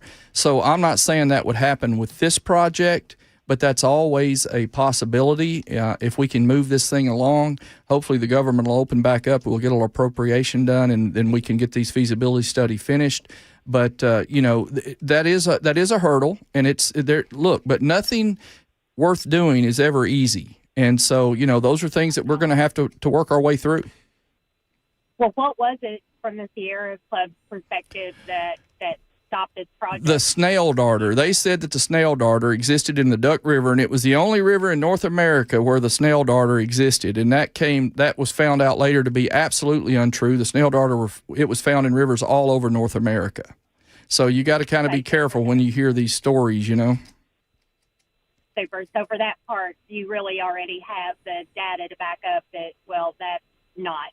Right. And now they'll come up with something else. Right. So, well, there's mussels. We talked about this the last time I was here. There's mussels, but there's also been studies done by our state and other states that show that you can move mussels within the same water system with a 70 to 90% success rate. So, these are just ways to mitigate these concerns when it comes to people actually having water. All right, Amy, thank you for the call. Oh, I'm sorry. Premature caller ejection. My apologies, Amy. Open line right now. 5740 is trying to get in, and he's opposed to it, and it's your opportunity. He's saying, I can't get in. Well, you can get in right now. All I can tell you is there's an open phone right now at 615-737-9986. We're not loading the phones with people who are in favor of this. I want questions from all sides, particularly those who are opposed to it. What I'm hearing in opposition, or what I'm seeing in opposition on the Super Text line, Jason, is a basic, this will never happen. Right? I've been hearing that for 50 years. This will never happen because it didn't happen the first time around. The environmentalists got in the way. The fear is that environmentalist groups will quag it up to the point that it never occurs. What is? I mean, I'm sure you've heard this. What's your response? Absolutely. Well, like I said earlier, right, from a governmental perspective, they can step in and they can say, look, we're waiving some of this NEPA stuff. It's not necessary. We don't need to do it. There's been so many studies done on the Duck River. I mean, more studies probably on the Duck River than any other river we have in North America. And like I said, there's been Dr. Didi Catherine. She came down here at the request of the state. She came here from Europe. She propagated mussels in captivity and then replanted them back in the water. In the Clinch River, in the Duck River, other rivers. I mean, these things, they can be mitigated. We just have to get the study done and prove that they can be done. You have is Sapicki on board with you on this? Yeah, Scott. Look, what he's told me. Scott, and in the interest of Scott, I mean, y'all ran against each other, right? I mean, you ran against Scott. I mean, I did. And Scott is, the times I've had him on, he's a friend of the show. He's very protective of the Duck River. He is. And I feel like if you got Scott on board with you, I mean, he is as protective of the Duck River as any conservative in Tennessee. Absolutely. He got the Class 2 designation passed to help protect the Duck River from a landfill that was being tossed about at the time. And I don't want to speak for Representative Sapicki, but I will tell you this. He's not against the dam. He has told me, many times I talk to him weekly, and there's a lot of hurdles. He said there's a lot of things he's going to have to do if we're going to have this dam happen, and so he's not against the project. He just realizes that there's going to take some effort. But like I said, anything worth doing is never easy, and us having water is at the top of any issue that you could bring in importance. I mean, we're literally running out of water. And that's not an exaggeration. I want to go as fast as we can to get as many as we can. Bo is next. Hey, Bo. Yes, sir. All right, what's your thoughts, Bo? Right. What's going on? I used to be a mechanic. I was a plant operator and a mechanic for hydroelectric dams up in northern Wisconsin, Midwest, and all that. And I've seen firsthand the benefits of having a reservoir and being able to run what you call a run-of-the-river event. You have a reservoir, and during dry times, The only thing that drops is a little bit of level in the reservoir, and the rest of everything downstream stays at a constant. Amen. You can't go wrong with having a dam on there. You really can't, as long as it's run. Oh, and by the way, we got taxed on our daggum water coming in through the trash racks and down the river, and then we had 4 dams on the river. And right. My gosh, if we didn't get taxed on at every dam, we got taxed on that same water that went through our dam. Bo, yeah. Thank you There's for the revenue there. Well, and conversely, call. To what Bo was saying, it not only it mitigates floods. I mean, when you have a reservoir, it prevents the flooding downstream of that reservoir. Like right now, our friends in Hickman County, we've got farmers down there that lose crops. They lose fields to erosion along the riverbanks. They have to put in riprap and all this other stuff. If we had a dam, that would mitigate that flooding down there, and it would help them from an agricultural standpoint. All right, so, and I don't know if these are accurate, but someone has asked me to ask you about stream mitigation credits. What are stream mitigation credits? I heard Representative Spicky talk about this, and I'm not an expert on this, so I digress. I don't want to try to allude to something I can't answer unequivocally. So there's a certain amount of credits you can get that you pay for. So if you were to dam up the reservoir, you could pay a certain amount of money to help offset. It's kind of like carbon credits that our good friend Al Gore came up with. You remember those? Mm-hmm. Yeah, it's something along those lines, but I'm not an expert on it, and so I don't want to get too far in the weeds in that. I don't want to mislead. I mean, who are you paying it to? Do you know? I think the state. I think it goes to the state. But that's a Representative Sapicki question. Well, I mean, and once again, I'm just interested in the idea of the project, and I would like to hear from everybody. I'm not, I don't want people to think that because I might be in favor of something that we're not willing to listen to another. So I'm willing to listen to everybody on the subject and try to figure out what's best for the great state of Tennessee. Gary is next up on the issue of the dam. Gary, what's your question or comment? Yes, I was about 10 years old when they had the grand opening of that dam. My father worked there as a laborer and helped build the dam. To have got 98% finished like they did and to be able to shut it down over a snail darter and a mussel, to me it's going to be a challenge to fight those environmentalists who think they can't find a way to move those from one side of the dam to the other. And also, what the location of the new dam, where is it in reference to the TVA dam that was tore down years ago? Well, it's our desire to have it put back in the exact same spot. That spot was picked, and it was specifically picked because it would prevent some of the leaching below the dam. Now, they've already done grout walls and everything else when they built the original dam to prevent that, and those are still in the ground. But, those are engineering questions that are a little bit above my pay grade, but I will tell you this, our goal and our hope is to get it put right back in the exact same spot. Got you. Well, like I say, when I attended the grand opening, it was 98% done. There was very minimal things lacking to open it. So at that time, there could have been much more road work if they were about to open. I mean, right. They had a party at the fairgrounds that the whole community attended. It was a very awesome thing to have been at. And then a few days later, this snail darter thing come up, and then it just starts falling apart. Right. But, Gary, thank you. Thank you for the call. I'm sorry to rush you, but I want to beg of Jason. Do you have a little more extra time after the top of the hour? Sure. I got so many calls on it. I'm going to call an audible. I'm going to keep you over for just another segment. I don't normally do that, but I just appreciate the number of people that are interested in this project. 4460 has written in and says, can you ask your guest if he has any leads how to get into the pipe business? $1,200 a foot. I'm in the wrong industry. That's the truth. And listen, I agree. I didn't tell the whole story there. That was for 54-inch iron ductile pipe. The Mallory Valley Utility District feasibility study on this Cumberland pipeline included 2 different pipe variations. One was the 54-inch pipe. The other was 2 42-inch pipes. Mm-hmm.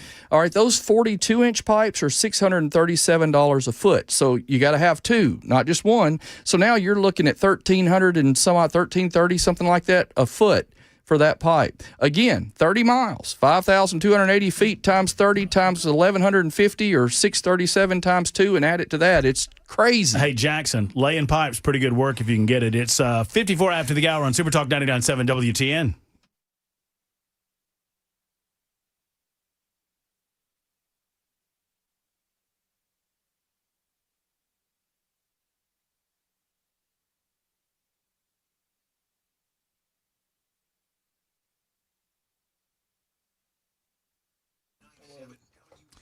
All right, now that we have Halloween in October behind us, it is time to focus on Thanksgiving when it comes to your food, right? I mean, it is a great month for food because you've got pumpkin pie. Well, all of the pies. The pie game is strong with Savory Spice, and we want to talk to you about where you go and get all of the spices that you include in your baked goods or in your other cooking that you're doing around Thanksgiving and around the rest of the holidays. I mean, obviously, the flavors speak for themselves, whether it's cinnamon or nutmeg or obviously pumpkin spice. They've got it all at Savory Spice, and they want to see you. Savory Spice is simply an upgrade from the same old spices that you get from the plain old big box stores, right? Because Savory Spice is a specialty shop. They get the freshest of the fresh. They get the best of the best. They don't charge you more, and you get items at Savory Spice that you don't get anywhere else. Special blends, special types of spices. I mean, I talked about the salted caramel sprinkle. Oh, my goodness gracious. You can put that on anything sweet, and it is delightful. Go to Savory Spice today. They're in Franklin, just off the square next to Gray's Pharmacy. Tell Holly and David, the local owners, that I said hello. It's the one and only Savory Spice. Up that food game by upping the spice game. Up the spice game at Savory Spice.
Hey, friends, it's Matt Murphy. And you know, the holidays, as we will mention from time to time, from now until Christmas, are here.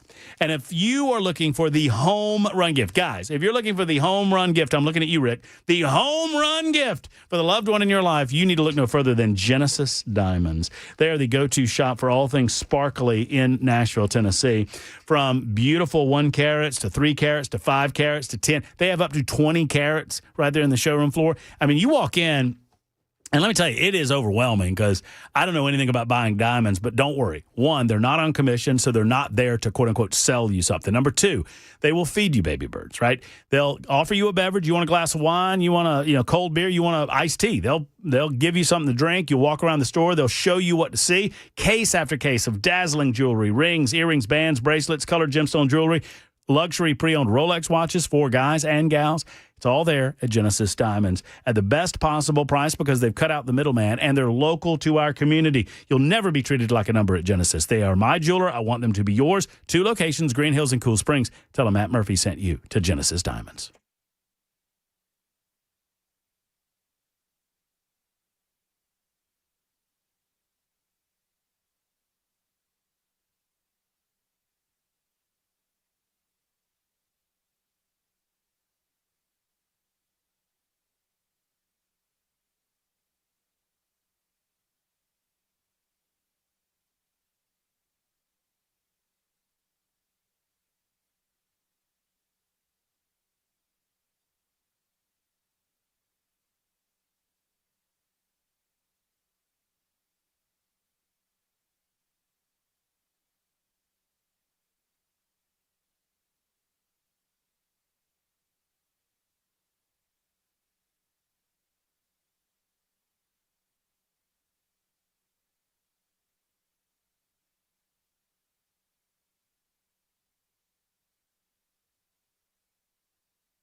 5 o'clock on the dot. I'm Ken Weaver with your top stories. Got the full forecast and traffic in 5 minutes. The Trump administration will send states emergency SNAP funding. That's for people who rely on government assistance to help buy groceries. But there's only enough to cover about half a month's worth, and it could take weeks or months to distribute. Republicans say full funding is possible if Democrats just vote to end the government shutdown. ABC's Christiane Cordero reports from Washington. Democrats holding firm on their demands to extend expiring Obamacare subsidies, something Republicans are not willing to negotiate while the government is shut down. So Republicans are saying, look, let's just get this basic spending bill, whatever that may look like going forward, passed, get the lights back on in Congress, and then we'll handle that topic later. And reports say Senate Majority Leader John Thune says he's optimistic Congress can strike a deal to end the government shutdown by the end of this week, though he stopped short of saying he's confident. Meanwhile, air traffic controllers across the country who have been working without pay, some calling in sick in order to work other jobs. ABC News contributor and aviation expert Steve Ganyard. We're getting to the point where the air traffic control system is going to be unsafe, where you're not able to pay salaries that people need to survive. And they're going to go out and they're going to do other things to earn the money that they need to support their families. Major delays stacking up at America's airports, and it's far from over. At Houston's Bush Intercontinental Airport, with the line for TSA security extending outside the terminal. The airport saying the wait time for security could exceed 3 hours. ABC's Luis Martinez is on an aircraft carrier being sent to the Caribbean, where the U.S. military has been going after alleged drug traffickers. When the carrier gets there to the Caribbean, it'll be a 50% increase in the size of the forces, going from 10,000 U.S. military personnel to about 15,000. But the carrier was announced about going to the Caribbean about 10 days ago, and it is just now arriving towards the Strait of Gibraltar between the Mediterranean and the Atlantic. So once it does get to the Caribbean, it might be another 7 to 10 days. This is a campaign that's been going on since early September. Never before have American workers wasted more time sitting in traffic. ABC's Jim Ryan says the latest urban mobility report from Texas A&M University finds the average commuter spending 63 hours a year staring through the windshield. What used to be called rush hour is no longer restricted to weekday mornings and afternoons. The mobility report finds more commuters on the road in the middle of the day and on weekends. Truck congestion has risen dramatically in the past 6 years as more people do their shopping at home and have merchandise delivered by truck to their front doors. So Nashville drivers, you're spending about 83 hours a year stuck in traffic, according to this report. That's the latest news. Traffic and weather next. I'm Ken Weaver, WTN News.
All right, we've got complete stop-and-go traffic, both east and westbound, 40-24 between the downtown split and eastern split. 440 eastbound over to 24, complete stop-and-go eastbound 24 all the way down to Briley Parkway. A lot of this has to do with crashes. Right now on the South Loop, we've got the right lane blocked going westbound between 65 and Demonbreun. Metro Center, 65 northbound at Rosa Parks Boulevard, and then 65 southbound at I-24 north of downtown. Over by the airport, we've got a crash, 40 eastbound before Briley Parkway, and in Madison, a crash, 65 northbound at Briley Parkway, Ellington Parkway, Berry Hill, a crash, 65 southbound just past I-440.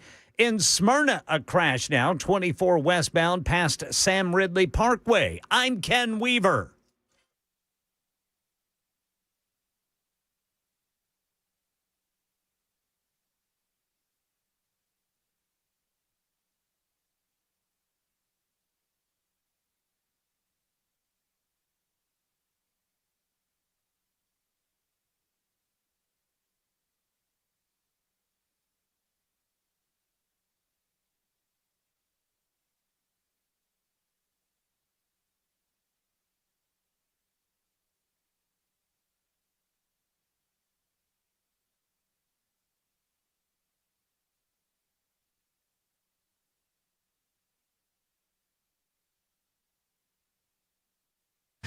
Super Talk 99.7 WTN. Hey, Jackson.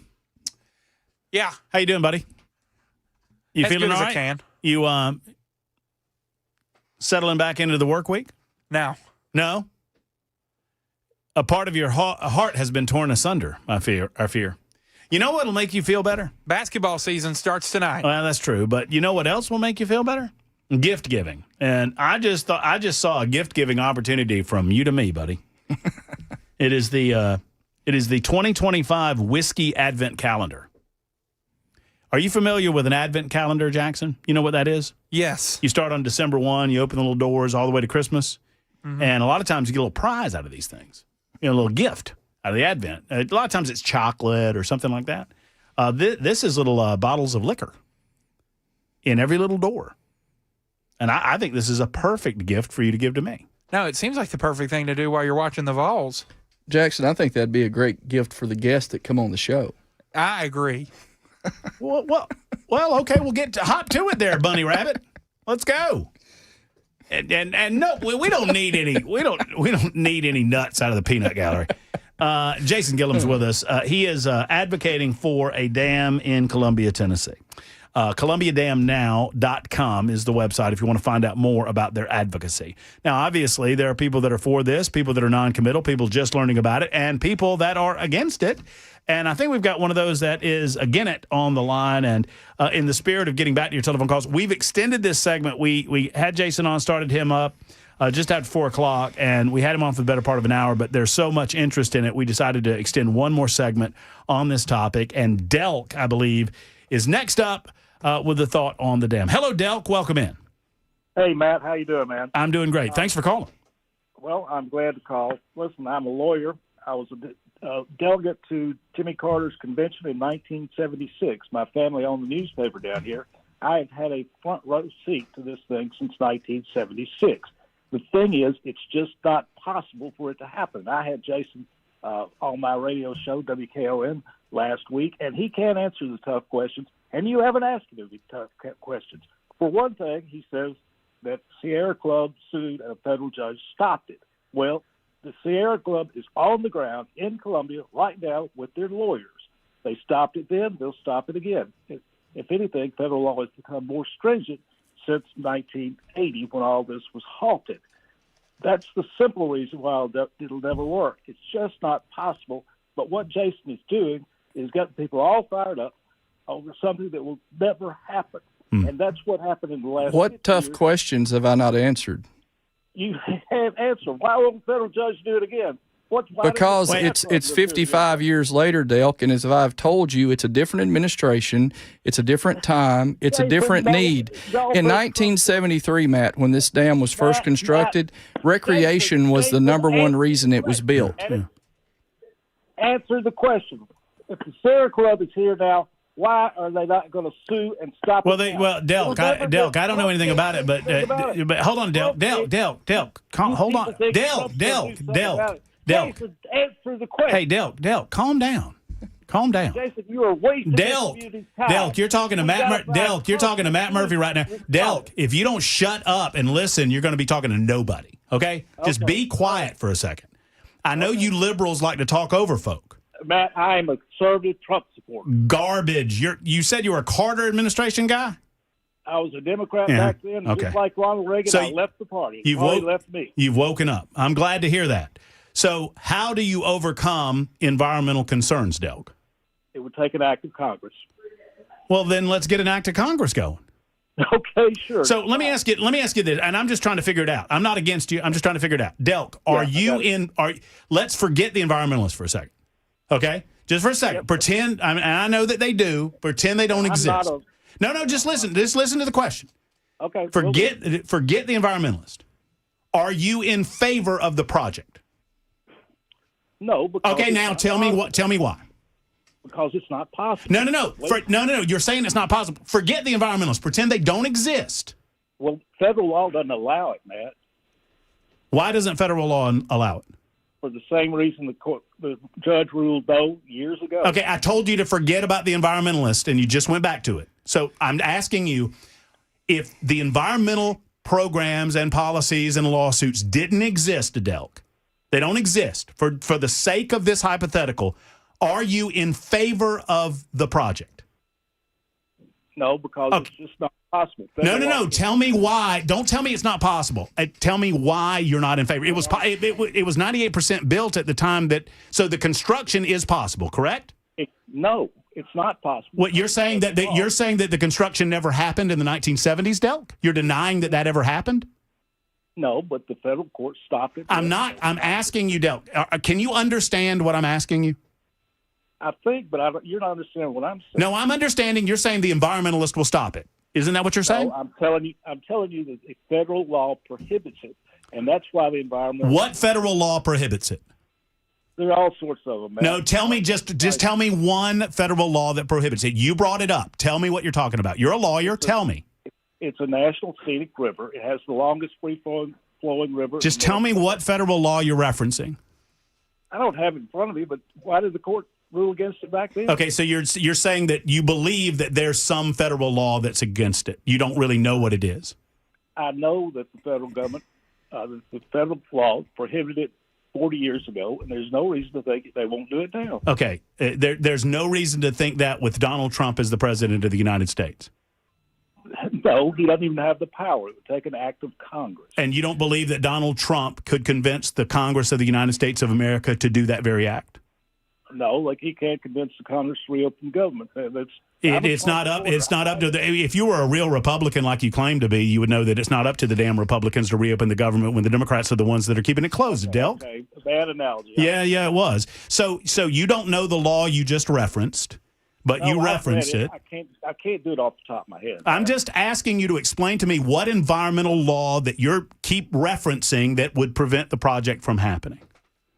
Well, the same environmental law that stopped it before. And you don't know what that law is?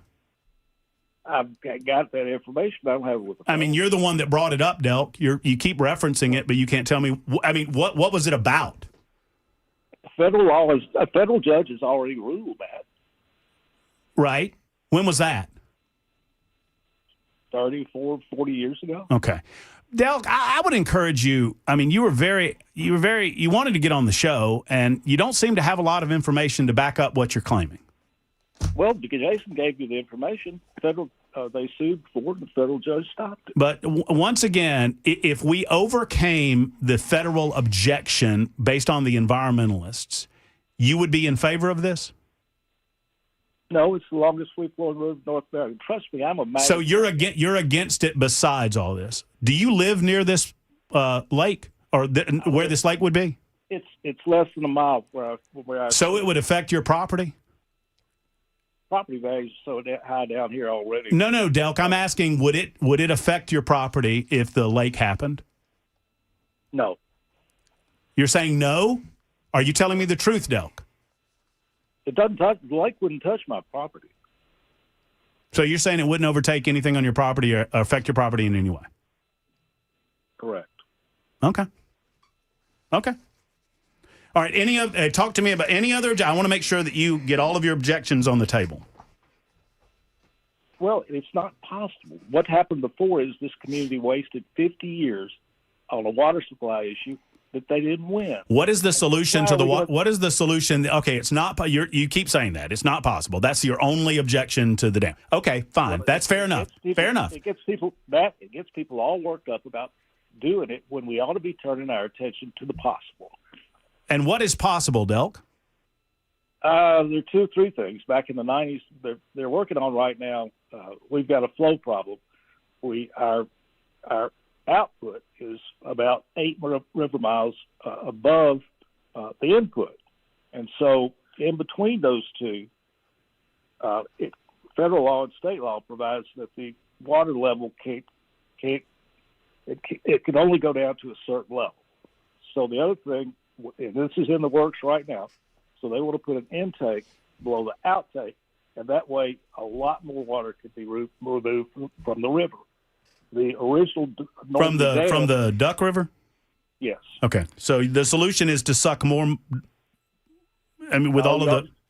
You don't understand what I'm saying. This would increase vastly the capacity of Columbia Power Water to withdraw water from the river without violating state and federal law. Not vastly, 12.5 million gallons per day above the 20 million gallons that they're already certified to take. So it's an additional 12.5 million gallons of water a day at a cost, Delk, that you're not talking about, of $500 million. $500 million is the cost of that project for 12.5 million gallons of water, Delk.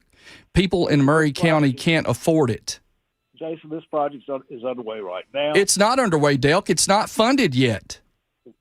Well, that's what TVA has told us the solution is.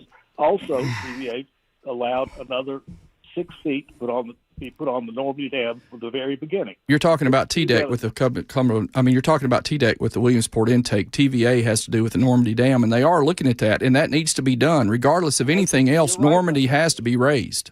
You're right about that. Normandy needs to be raised, and the Columbia project needs to be done. Both of those are possible. It is possible if they get the funding, but Delk, you're not hearing what I'm saying. It's a $500 million project for 12.5 million gallons of water a day.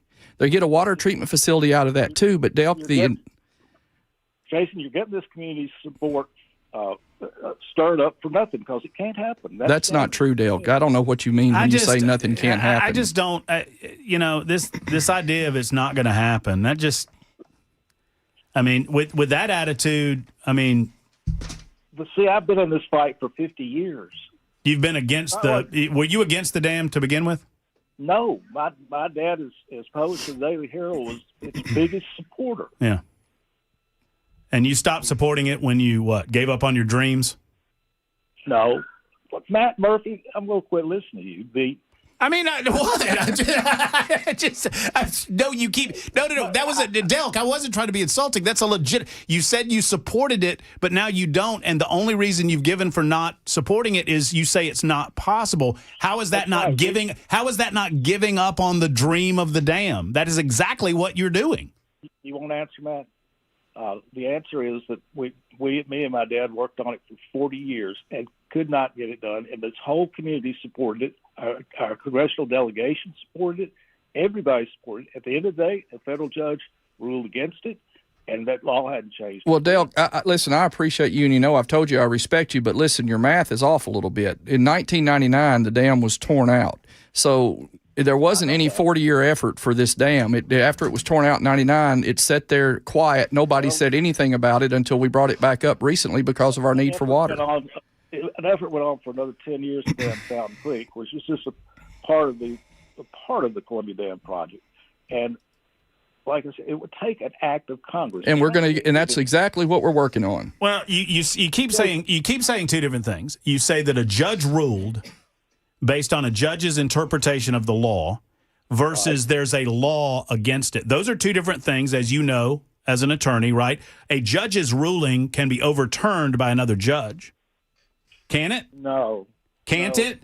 Delk, Well, Del, the United States Supreme Court ruled that Roe v. Wade was the law of the land in 1972. What happened just a couple of years ago? I mean, things change, bro. This is a stalking horse and a false argument, Matt. I mean, the Supreme Court, first of all, is going to uphold federal law. Delk, I'm just trying to get to what you're talking. You tell me that there's a law in the books, you can't cite it. You tell me there's a judge's decision, you can't cite it. I'm just trying to figure out what you're talking about, honestly. Jason is the one who told us about the judge's decision. I'm just. You brought it up. I'm just trying to figure out what you're talking about. Well, that's all. It's not going to change. When you Delk, when you can tell me what it is, call me back. You have yet to tell me what it is. I do want to share this, Matt, because this is important. In 1968, when the Tennessee Valley Authority did their project planning report on the Columbia Dam, number one on their list for the reasons of this reservoir was recreation. Water was at number 4.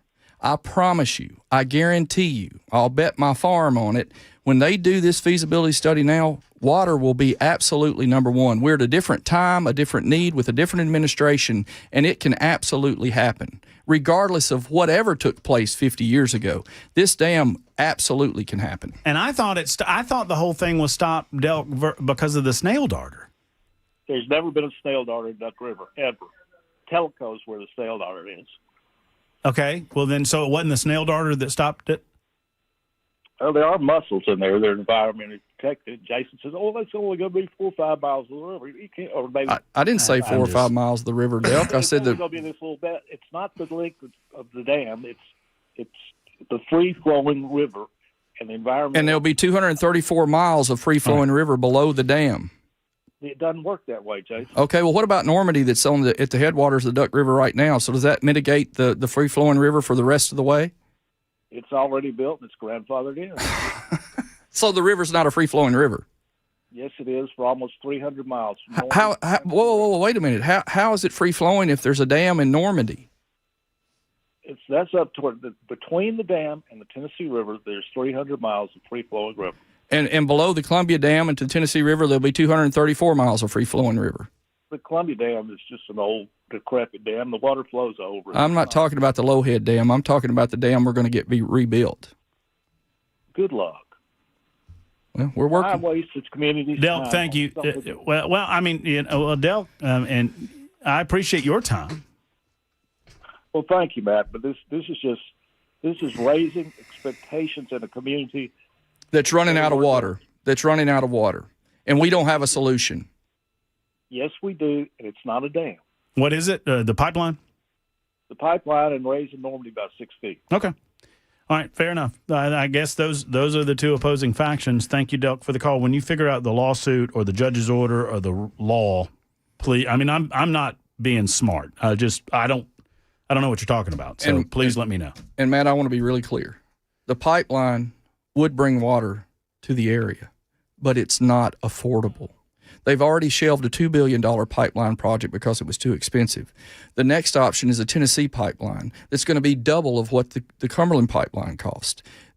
Those are going to be state costs that will be passed along to the ratepayers. So those of us, this will be federal money. If the dam is built, it's federal money. Absolutely. Now, I know where the federal government gets their money from. Right, so right. I mean, I get that. But the point is right now our average water user in Murray County uses 4,500 gallons of water per month. Our water bills run from $45 to $60. If we do these pipeline projects, our water bills are going to be over $300 a month. That's not mythical math. That's a fact. And we cannot, there are many families that cannot afford that. And we don't have to, because we can build this reservoir, we can cut our water rates and have a $400 million per year economic impact to our community and have all the recreation and everything else that goes along with it. Well, and you know what? It might be down the road that this doesn't happen.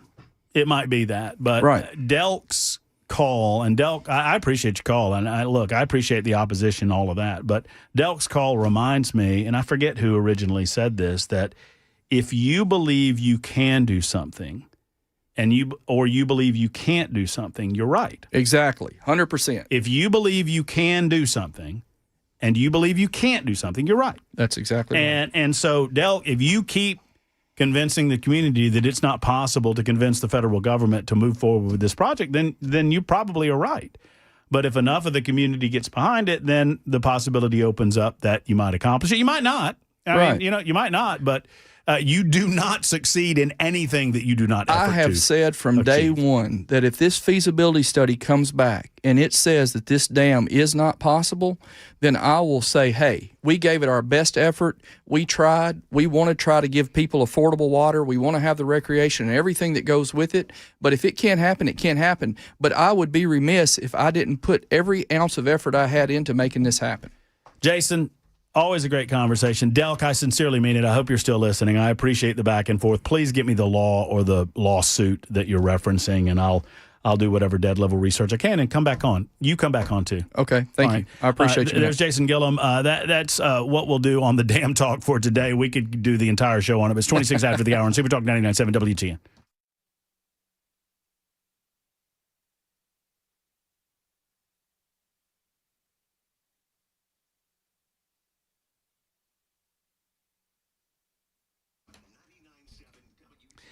So let's say you're not sleeping well at night. Well, it is possible to get a better night's sleep through the Tennessee Sleep Apnea and TMJ Solution Center. And I am an example of that better night's sleep, right? Because I was waking up in fits and starts. If you are a sleep apnea sufferer, you probably know the way that you wake up sometimes where you're like gasping for breath. Well, that is a sign of mild to moderate sleep apnea at least. And you can take advantage of the Sleep Apnea and TMJ Solution Center with an FDA-approved oral device. Look, I would never wear a mask and never wear a hose. I would never consider a CPAP machine. I'm not against them. I know that they are necessary for some folks, but it's just not something that I would do. But with this device, it's an oral device much like a mouth guard in football or like a retainer. Fits in your mouth, you don't notice it after a night or two, and you sleep better. Holds the jaw forward, and it is in network with most of your insurance. So if you've taken care of your deductible for 2025, you need to take advantage of this right now by making the call to Dr. Brian McLaughlin and the Sleep Apnea and TMJ Solution Center. Go to TennesseeSleep.com. That's TennesseeSleep.com. Murfreesboro and Brentwood locations, TennesseeSleep.com.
I'm Ken Weaver with your top stories. We've got the full forecast and traffic coming up in 5 minutes. Get you another report there.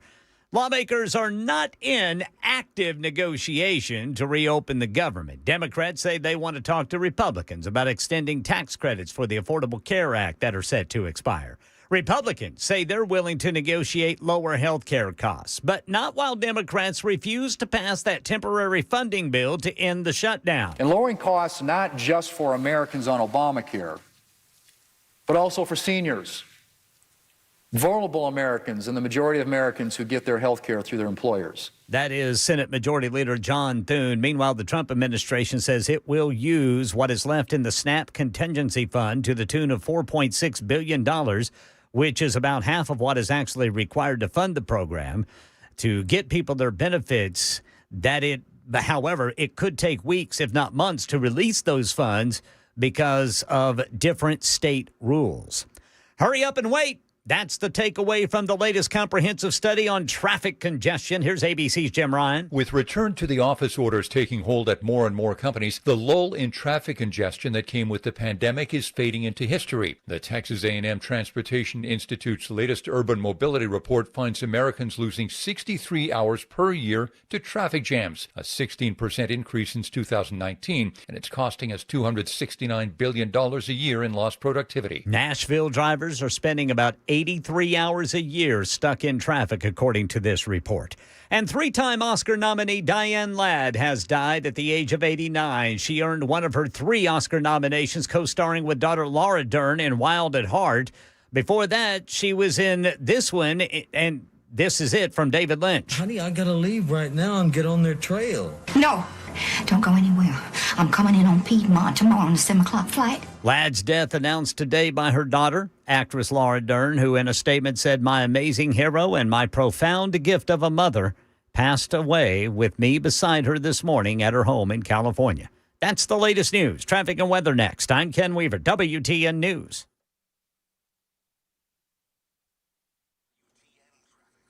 Complete stop and go traffic eastbound 440 over to 24, and then that continues on eastbound 24 all the way down to Briley Parkway. That's because of a crash, or actually a stalled vehicle in the center lane. Eastbound 24 there at Briley Parkway. We got a crash 40 eastbound at Jefferson Street. 65 southbound at I-24 downtown.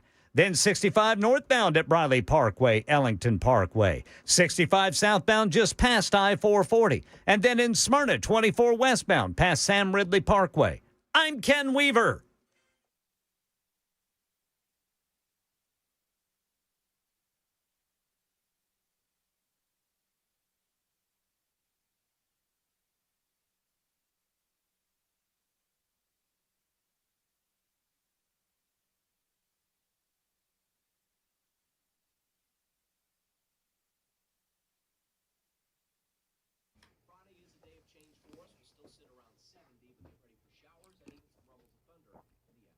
Hey, friends, Matt Murphy, the Wellness Institute of Nashville has my seal of approval. And let me tell you, friends, they will have yours when you head out. By the way, they still have the Big Daddy Trump special rolling. That is the $12 special. $12 for a comprehensive examination, x-rays if needed, a well-explained diagnosis, and your first treatment. That is an introductory offer for you and your family, just so you will come out and see what they have to offer at the Wellness Institute of Nashville. What they offer? A pain-free life. A pain-free life without having to pop pills. A pain-free life without having to take spinal injections. A pain-free life without considering surgery.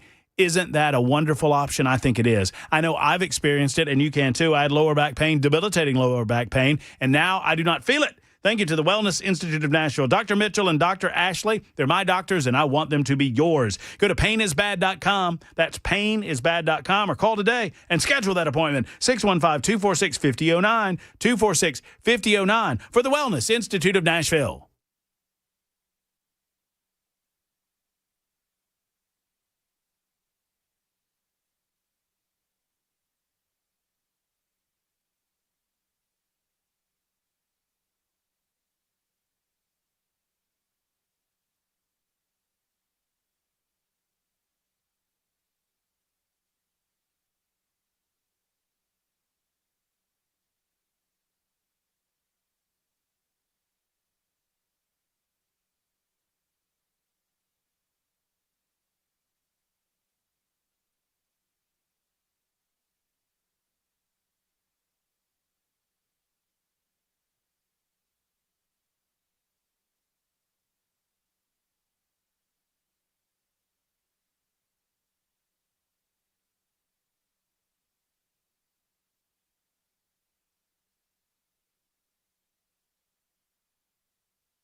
What's up, friends? Matt Murphy for King and Associates Insurance, brand new sponsor of the Matt Murphy Show, and I'm proud to talk about them. Your home and your car are two of your biggest investments, obviously, and at King and Associates Insurance, they protect both with coverage that fits your life and your budget. If you're a first-time homeowner, a growing family, or shopping for better automobile rates, they make it very simple at King and Associates. No pushy salespeople, no pushy sales. Just honest advice, personalized service, and policies that actually make sense. They are local, which I absolutely love. They're independent, which I love even more. They work for you. They're not one of these big insurance companies. They're a local company that values you. Please visit tkinginsurance.com. That's tkinginsurance.com, or call 329-8121. That's 329-8121 today. You get a free quote on home and auto insurance that gives you peace of mind. tkinginsurance.com or 329-8121. King and Associates Insurance, protecting what matters most.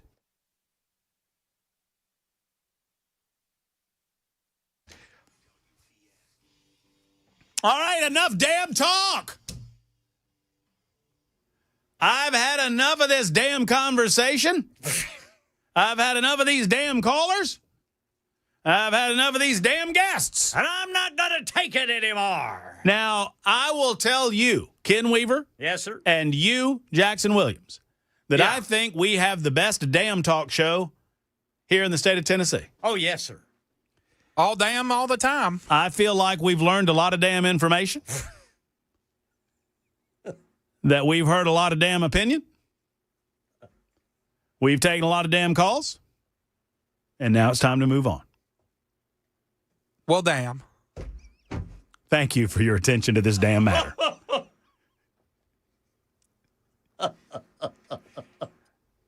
Jackson? Yeah. How long has Mike been holding on? 2 hours and 13 minutes. You sick, sick man. Mike. Yes. Michael. Yes. It's me. I'm here. Mike, I don't know what to do to make it up to you. I don't know what I can say. I'm so sorry that Jackson left you on hold for as long as he did. You know, he controls these phone lines. I understand. Things happen sometimes. I am holding off on nincompoops in the news so that we can get to your telephone call, because that's how much I value your patience, my friend. Well, thank you. You're Thank welcome. you very much. You're welcome. I've got an interesting story for you as well, I think. All right. I've been an employee at Y12 since 2006. Okay, starting of 2018, I had to go on short-term disability, and then I went to long-term disability. And since then, I've been paying all the insurance benefits that's been offered to me out of my pocket at $650 a month. And this has been going on since 2020, that I've paid for all this out of my pocket, which is dental, health, vision. I'm still accruing company service time to go toward my retirement. There's more than 100 employees. I meet all union requirements of being able to be offered insurance through the union contract. Well, all of a sudden this year, I started getting the collections in the mail where my insurance company wasn't paying through Cigna. And I called to find out, and they just give me the runaround story every couple of months. Oh, yeah, you're right. We're supposed to be primary. And I checked with Medicare and the Medicare fraud line and the Medicare general line, and they all said that Cigna was primary. And so I called Y12, the Human Resources Department. Well, all of a sudden, they're saying I'm a non-active employee, but I'm still on getting leave of absence notices by email. And Medicare told me that they really thought that they were trying to push me off the insurance because I have to go every month to the doctor, and I have to have lab work every month. And now I've got $2,500 hanging over my head in collections that they won't pay. So I called Cigna, and I said, so let me get this straight. I said, you went all the way back to last year, pulling the monies back on the things that's been paid, plus took my $650 each month. And I said, you're not going to pay that, and I'm not going to get a refund. And she said, well, unfortunately, you're correct. And it goes even deeper than that. I was born with birth defects, and unfortunately, I've got to the point to where I can't walk very well, and I'm on a cane and I'm on a walker. And I really feel like that they're doing me wrong and doing me dirty here because, you know, there's a 1996 law. As long as your company is offering benefits, and no matter who pays for them, you're supposed to be covered primary. And even spoke with the president of the ATLC, and he said, well, that's not right. But unfortunately, I can't get anybody to do anything because now listen to what Cigna's saying. They went from saying, yeah, we're primary, to 3 weeks ago on the phone they said, well, we're no longer primary, and we can no longer talk to you about your account until we get verification from your company. Well, company won't even call. The only thing they do is they've yelled and screamed at me on the phone and told me that I was wrong, and I thought, well, how's that wrong after 7 years? So I asked that question, and I can't get an answer. They won't answer the question of why I've been covered for the last 7 years, and then all of a sudden I'm being kicked off the insurance. And Medicare says it looks like to them that I cost the company and too much, and it's going to cause their benefits to go up out there at the plant, which when I worked there, I heard the stories about people getting kicked off and about how they try to get people off the insurance by telling them that they have to go to Medicare Part B when that's not the truth and that's not law. And I've not been able to get an attorney to. I've only talked to 2 or 3. I think it was 3, and I've not gotten anybody that wants to take it as of yet. And I called Mr. Burton's office and talked to, I think his name was Pat Gibson. Nice gentleman. But unfortunately, I'm in a different district. So today I filled out paperwork for Harshbarger, Miss Diane Harshbarger, and then also, too, there's Marcia. I got paperwork for her, and I've got it, and I'm going to send it off. Mike. Yes. Mike. Yes. Can you and I talk for just a second? Sure. I am 100% certain that this is an insanely important issue to you. Oh, it is. Most definitely. Mike, you understand that in the course of 8 minutes, you're single-handedly ruining my radio career. Do you?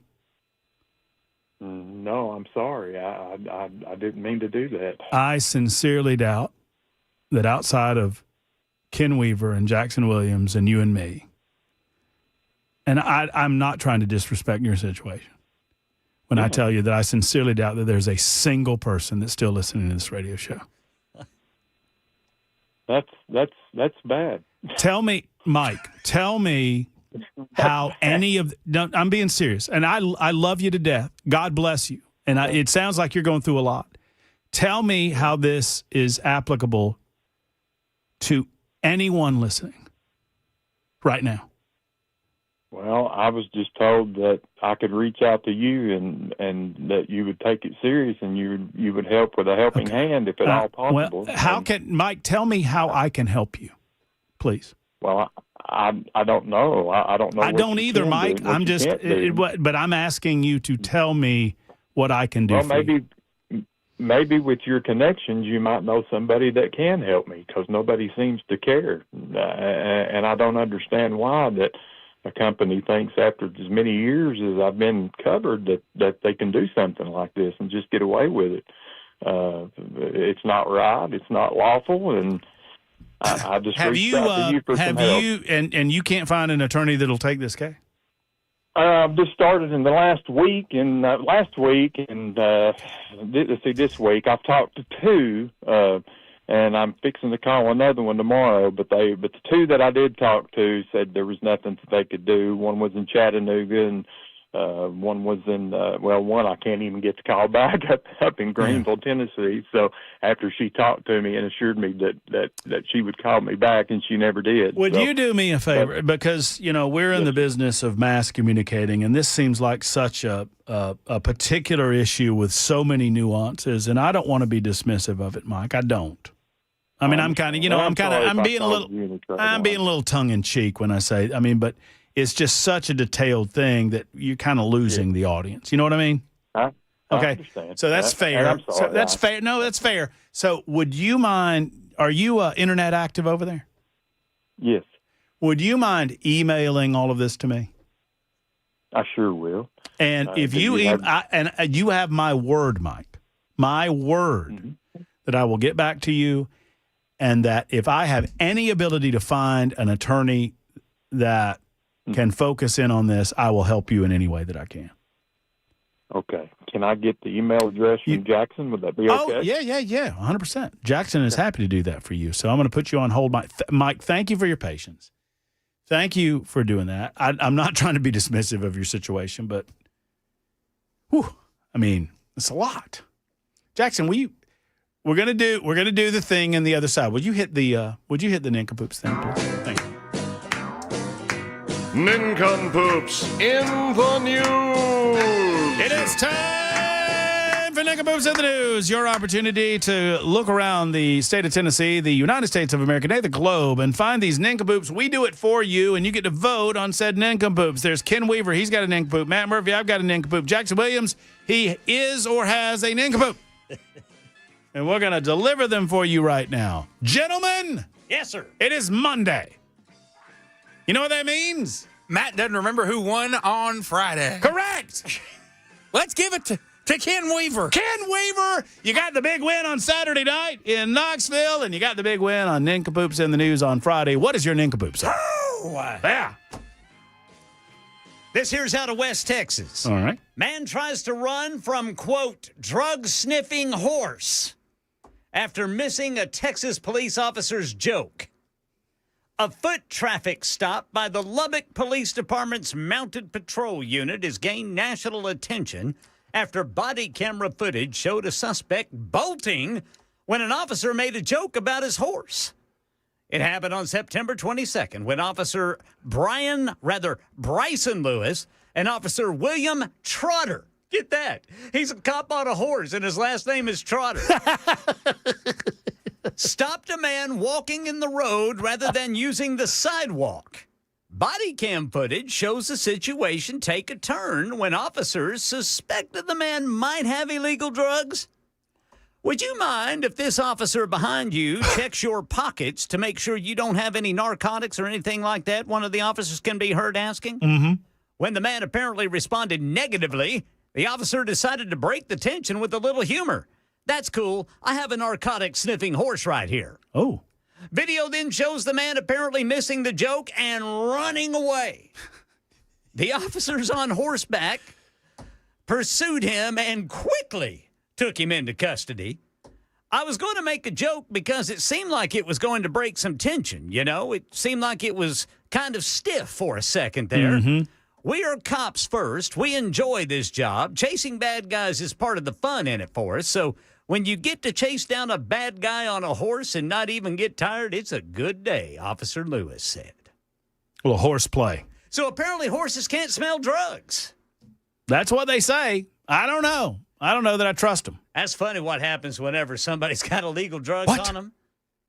And a cop says, well, I've got a drug-sniffing horse. I'm out. I'm going to outrun that horse. Can't outrun a horse. That's funny. Mine comes from Arizona, an Arizona Superior Court judge. I'm gonna play a little game of fill in the blank with you boys.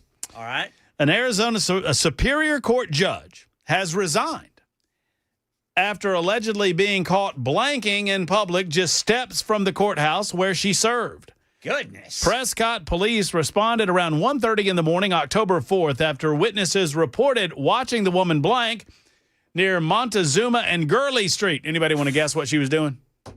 Number 2?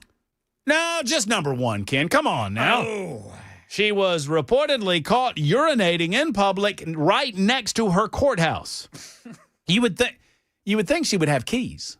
Anyway, body cam video obtained by Fox News Digital appears to show the Superior Court Judge Pro Tem Christine Shaif Olson pulling up her pants before quickly sitting on a bench One responding officer said, "This is disgusting," as he reportedly approached her. The video shows Shaif Olson struggling to spell her own name as officers attempt to identify her. Moments later, Shaif Olson's husband, Jason Olson, who serves as a park and recs manager for the town of Chino Valley, approached the scene and tried to pull his wife away from the officers, repeatedly refusing orders to step back. When asked why she was being questioned, the officer said, "Because I just saw her puking and urinating and exposing herself to several people." Jason Olson responded, "Nope, that wasn't her."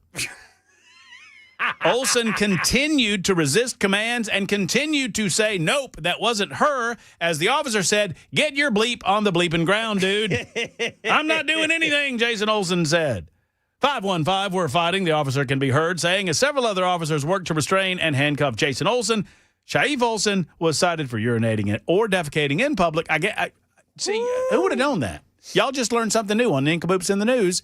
Apparently in Chino Valley, urinating and defecating in public, same fine. So there you go. She's a judge? And she was a judge. Do you get a 2-for-1 special? Have y'all seen that YouTube video where the guy has to go to the bathroom? Have we talked about this on the air? I've seen lots of videos like that. It is where there's 5 people in a car and there's like 3 girls and 2 guys. Oh, I haven't seen that. And the guy in the back goes, "Guys, I'm so sorry. I've got to go. I got to go." They're like, "No, we don't want to pull over. We just got on the road. Come on, man. We're on a road trip." He's like, "Guys, I got to go. I got to go. I'm sorry." And the girl says, "Hey, I got a bottle." And she holds him a bottle. And she goes, "Go with the bottle. Just go with the bottle." And everybody's like, "Oh, come on, guy. Go with the bottle. We won't look. Go with the bottle." And he's like, "Okay." And he zips and he takes. Oh. He didn't tell him it was number 2. Oh. Anyway, it was a very funny video. And it's very funny that Ms. Olson will no longer be a Superior Court judge, as she was found to be urinating outside of the courtroom and the courthouse. I find it funny that she didn't know how to spell her name. Which one, Shaif or Olson? I'm guessing the Shaif part. Yeah. It was a SHAAF, I think. Shaif. I don't know. I don't know how to spell it either, Ken. Jackson, what's your nincompoop? This is a local story out of Knoxville. 11 men crushed the hopes and dreams of an entire state. I have my list here prepared. The men in question: Josh Heupel, Alec Ablin, Tim Banks, Evan Crabtree, Glenn Ellerby, Rodney Gardner, Joey Halsley, Leverin Harbin, William Inge, Willie Martinez, and Darrell Sims. Who are they? That is the entire Tennessee Vols coaching staff outside of the wide receivers coach, because they were balling. But everybody else? Yeah. Everybody else sucks. Yeah. One of them's a reverend? When did I say reverend? I don't know. It sounded like you said reverend. I said Rodney Garner, Glenn Ellerby. Oh, he sucks. We used to have him on the Georgia staff. Rodney Garner or Glenn Yeah. Ellerby? But- Honestly, I probably shouldn't throw Rodney in there. Defensive line did their job. Where's Joey Aguilar in that list? He would be 12. Uh-huh. I don't know, dude. We had 193 yards rushing. I don't think defensive line did its job. Oh, and Tate Sandell for the G-string shorts he was wearing, kicking those field goals. Ken, we were just fact-checking your nincompoops. Fact-checking your nincompoops. My goodness, great. Hit the music, man. All right, look, you can vote for Jack. Give Jackson. You know what? Whatever votes you were going to give my P and Judge, give them to Jackson, because Jackson needs a victory this week. He certainly didn't get one Saturday night. Yeah, but I had a cop on a horse whose last name was Trotter.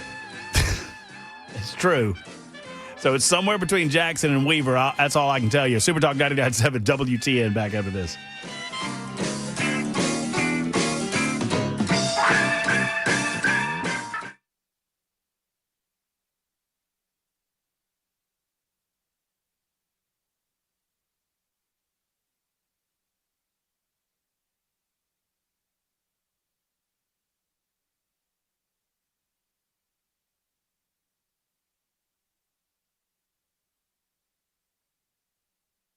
Hello, friends. It's Matt Murphy. Let's talk for a moment about the structure of your home. You know, if you can't trust the foundation of your home, it's hard to trust anything in your home, right? Because the foundation means everything. It's one of the reasons, you know, the saying goes that the foundation is everything. Well, the bottom line is this. What we don't know certainly can add up to something.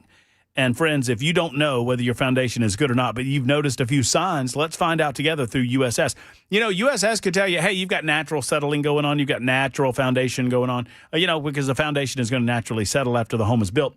And if that's the case, great, good on you. But sometimes it's more than that. Sometimes you need and require repair. Over 30,000 satisfied residential customers.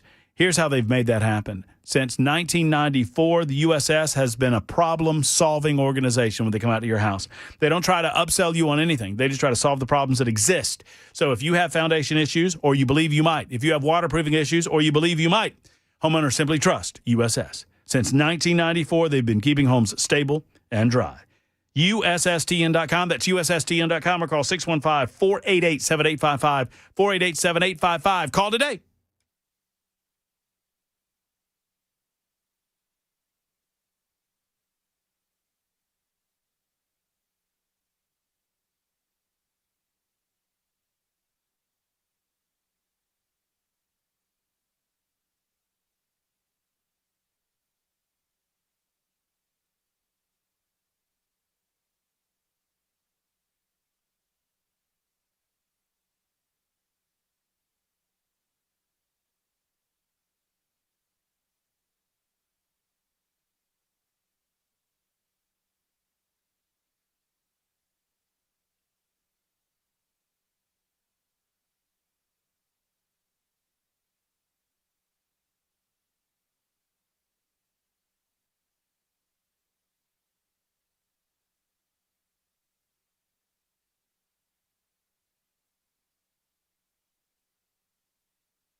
I'm Ken Weaver with your top stories. Got the full forecast and traffic coming up in 5 minutes. Senate Majority Leader John Thune says once Democrats stop blocking the government from reopening, Republicans are more than willing to negotiate health care costs. And lowering costs not just for Americans on Obamacare, but also for seniors, vulnerable Americans, and the majority of Americans who get their health care through their employers. Meanwhile, the Trump administration's notified the courts it will release emergency funding for SNAP, but there's only about half of what is needed for an entire month, meaning beneficiaries will get just a portion of what they normally get. In a filing in Rhode Island federal court, the Trump administration said SNAP's contingency fund only has about $4.5 billion left, enough to cover roughly half of November's need. The USDA says it will begin advising states of the reduced payouts, but an agency official warns that adjusting state systems to account for that could take weeks, if not several months. Stephen Portnoy reporting. And the lines at America's airports growing longer and longer with each passing day. ABC's Sam Sweeney. There are lines right now at Houston's Bush Intercontinental Airport that are now more than 3 hours to get through security. And that is just Houston. We are also seeing widespread air traffic control shortages across the country. And you really have no idea where they're going to pop up from day to day. On Friday alone, nearly 80% of air traffic controllers in the New York area called out sick. Never before have American workers wasted more time sitting in traffic. ABC's Jim Ryan says the latest urban mobility report from Texas A&M University finds the average commuter spending 63 hours a year staring through the windshield. What used to be called rush hour is no longer restricted to weekday mornings and afternoons. The mobility report finds more commuters on the road in the middle of the day and on weekends. Truck congestion has risen dramatically in the past 6 years as more people do their shopping at home and have merchandise delivered by truck to their front doors. Nashville drivers, you're spending about 83 hours a year stuck in traffic, according to this report. That's the latest news. Traffic and weather next. I'm Ken Weaver, WTN News.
I-40 eastbound at Fessler's Lane. Police reporting a crash. 40 eastbound past Church Street, exit 209A. Berry Hill got a crash. 65 southbound past I-440.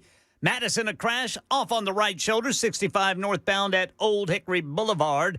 Then in Williamson County, we've got a crash reported 840 westbound at Carter's Creek Pike, exit 23. I'm Ken Weaver.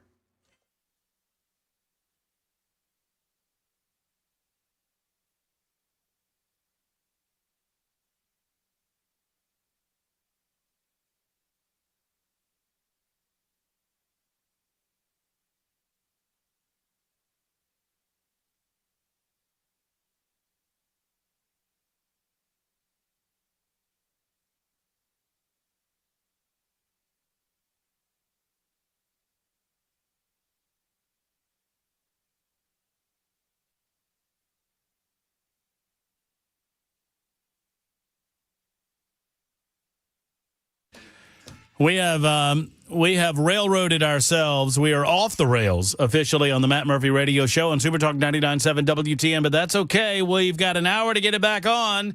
It is 6:07. Good evening. Welcome in to the late night, what feels like the late night, spring forward, fall back. So it would be 7 o'clock now. Now it's 6 o'clock. We've been so action-packed, we've yet to moan and complain about the time change. It got me an extra hour sleep, so I don't care. Yeah, this is the time where you'll appreciate it. Next time around, not so much. I just want to stop. I got attacked by the standard time Nazis after declaring my belief that daylight saving time is the superior time and we should go to daylight saving time. And I don't care about people that have children, because I don't. And I know all of you that have kids. Oh, my kids can't stand outside in the dark. Oh, no, we. I don't care. I don't care about you. I just don't. You had them. You take care of them. You know? I mean, come on, Weaver. You know what I'm saying? I mean, I got you, man. You know. Everything's relative.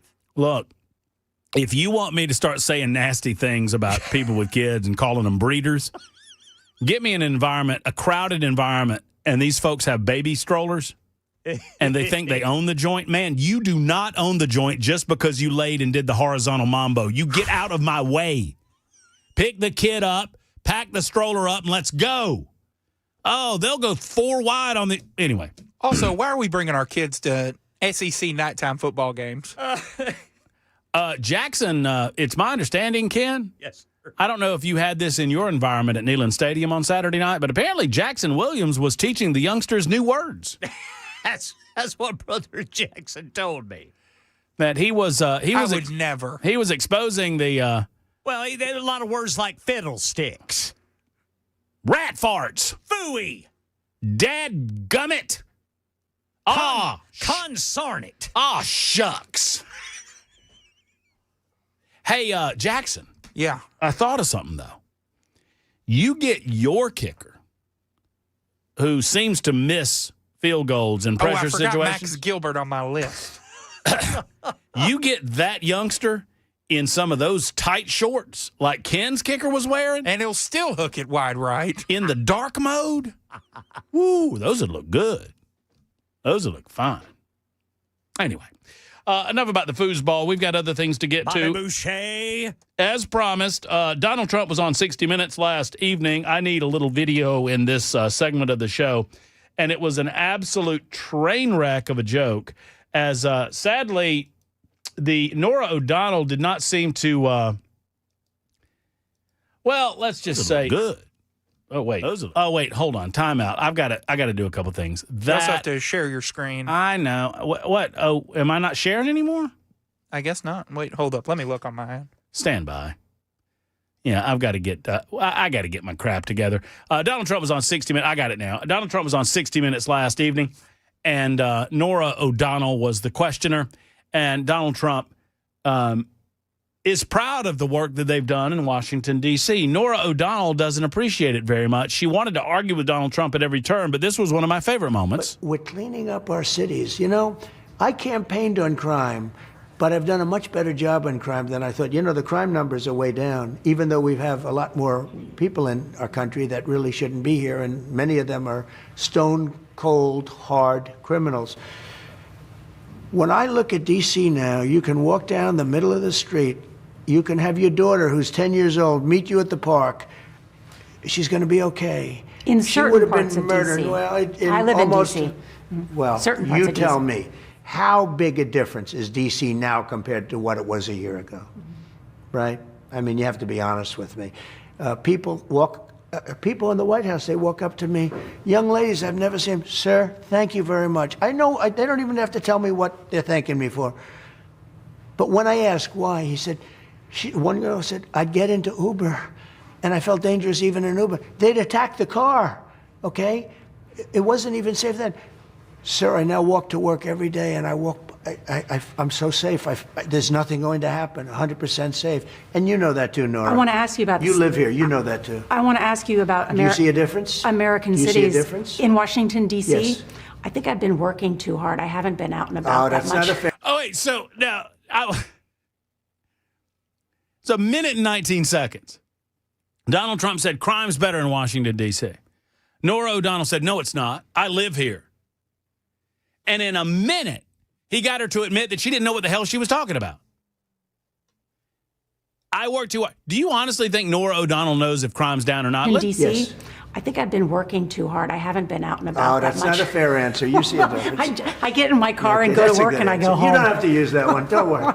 Don't worry. I don't want to embarrass you. I've been working too hard. It's like, you know what the difference is? Like day and night. Like day and night. There's Donald Trump speaking with Norah O'Donnell on 60 Minutes last evening. In the meantime, we've got our good friend, Senator Heidi Campbell. Now, I offered a clip, and I'm going to share this with you before we talk about Heidi, on my social media platform, at Matt Murphy Show, at Matt Murphy Show. You can find me on the X machine. You can find me a lot of different places, and most of the places you can find me, I am at Matt Murphy Show. But the amount of people actively declaring that Donald Trump is a child rapist is astounding to me. With seemingly no fear of reprisal, with no fear of pushback, with no fear of punishment, with no fear of negative interaction or reaction. And there was one over the weekend, and I've done a lot of tweeting. Oh, here it is. We actually originally had this on Friday, and it occurred on MSNBC Morning Joe last week. Listen to this sitting congressman call Donald Trump a child rapist on national television, and Joe Scarborough recognizing that he had just defamed and, scandalously slandered the president of the United States of America with no evidence, pushed back on him. Freedom with Trump. If you are one of the people like him who took advantage of young girls with Jeffrey Epstein, then we're going to sort of make that go away. Fundamentally, Speaker Johnson... We don't have evidence that he took advantage of young girls with Jeffrey Epstein. Right. Just common sense be damned. I'm not saying common sense be damned. I'm saying facts. Let's look at the facts. Is he in the Epstein files? He's obviously in the Epstein files, and the reason that fundamentally Speaker Johnson has us on vacation is because he does not want to seat the newly elected Democratic representative. Right, but you said he Arizona. took advantage of young girls. You have absolutely no evidence of that. I think it's pretty obvious that that's what's going on. You think it's pretty obvious? I do. And I think it's pretty obvious to the Republican. John Lemire, any reporting on this? Well, we know that he's friends with Epstein. We know the birthday card was in there. He has not been accused of any wrongdoing. I think that's the point you're trying to make. But also, certainly here, that we know that Speaker Johnson has kept the House out of session, in large part to not seat the woman, Congresswoman-elect from Arizona, who would provide the decisive votes to release more material. So, yeah, certainly that would be, any association with further embarrassment for Trump. But we don't know the book that Virginia Giuffre wrote said she never saw him around there. And I'm not doing his bidding. I'm just saying there's enough things to talk about Donald Trump without talking. So that's Joe Scarborough recognizing that he's going to get his hiney sued off, and MSNBC is going to get sued if they allow this congressman to go along these. This sitting congressman, and I forget what his name was, and I had it a minute ago, just goes off without any facts, and watch Joe get freaked out about it, and rightly so. Well, now we have a state senator by the name of Heidi Campbell who is doing the same thing. Heidi Campbell wrote November 1st,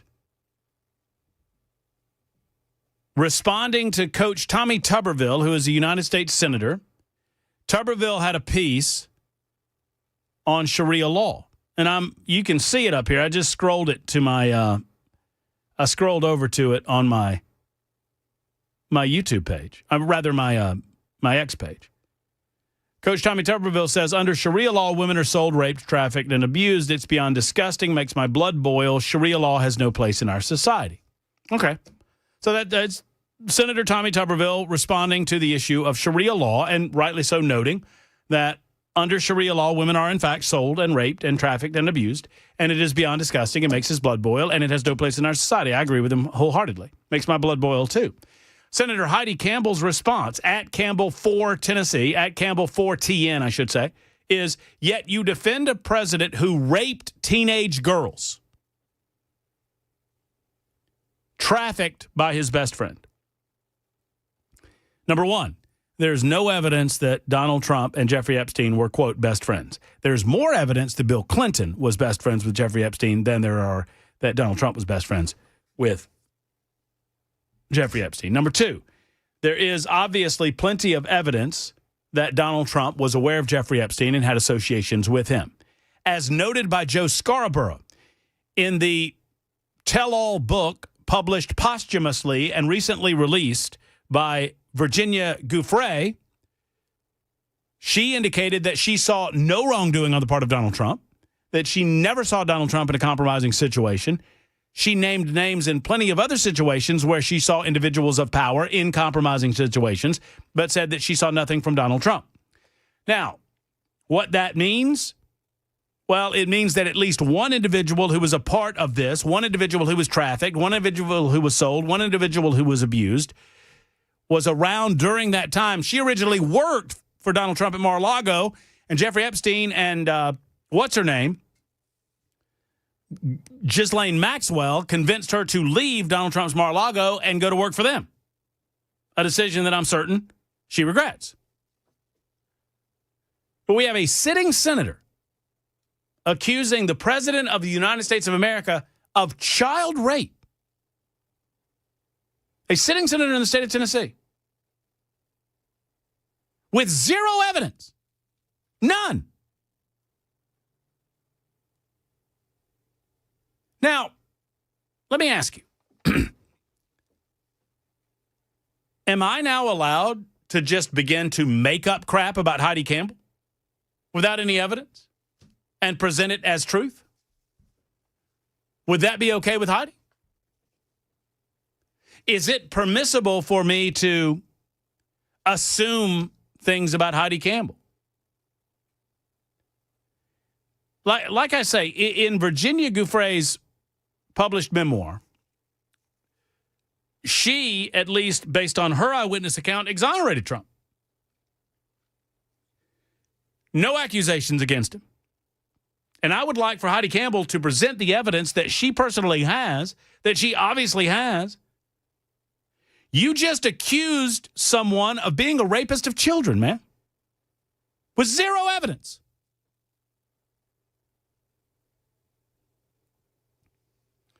And it begs the question, is there nothing to be done about this? Is there nothing the Tennessee Senate can do? Now, I suppose that Donald Trump can sue Heidi Campbell if he even knows who she is. It is fascinating to me that more and more Democrats, this congressman on MSNBC, whose name I can't remember, and I'm not going to bother looking up, and we see it over and over and over again of Donald Trump being accused of being a rapist, Donald Trump being accused of being a child rapist. Liberals just make it up. Absolutely make it up. And get away with it. Because the leftist media will not call them to task over it. In the meantime, the shutdown moves on. I guess we're at day 34 or 35. I forget which. One more day and we'll reach the record. I will tell you how desperate the left has become to blame Donald Trump and why, no, we should not end the filibuster. That's coming up next. Plus, at 6:35 today, we will offer our movie reviews. We both watched films over the weekend, did Jackson Williams and Matt Murphy, and now we have reviews for those of you listening at 6:35. That's coming up on the Super Talk 99.7 WTN Matt Murphy Show.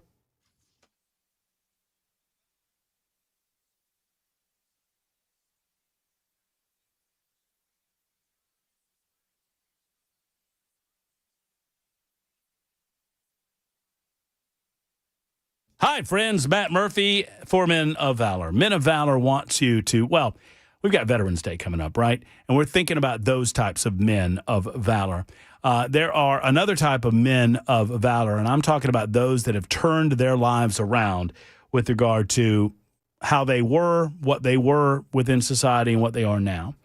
The Men of Valor organization is a ministry primarily funded by people like you, individuals, families, and churches. Their army of staff and volunteers go into the prison system and minister directly to the incarcerated by way of Bible study, discipline, and discipleship group, I should say, chapel service, concerts, classes on authentic manhood.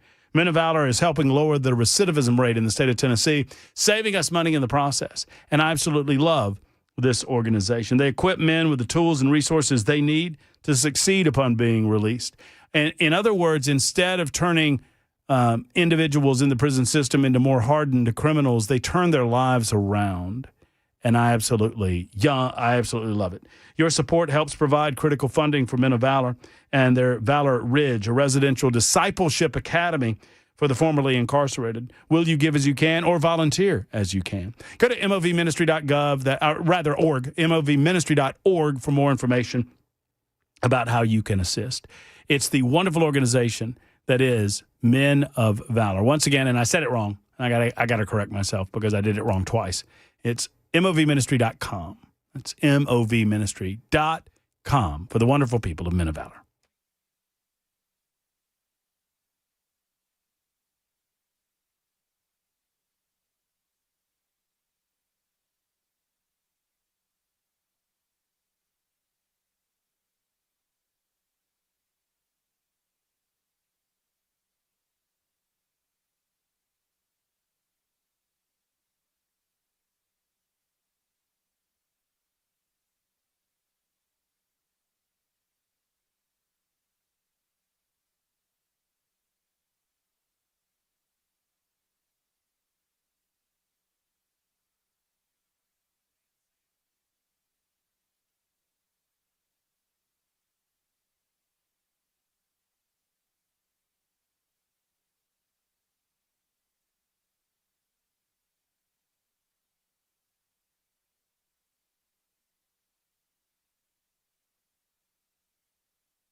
I used to hear the older generation, when I was a younger man, talk about this, where you reach a certain age and, boy, as much as you try, it is hard to get off belly fat.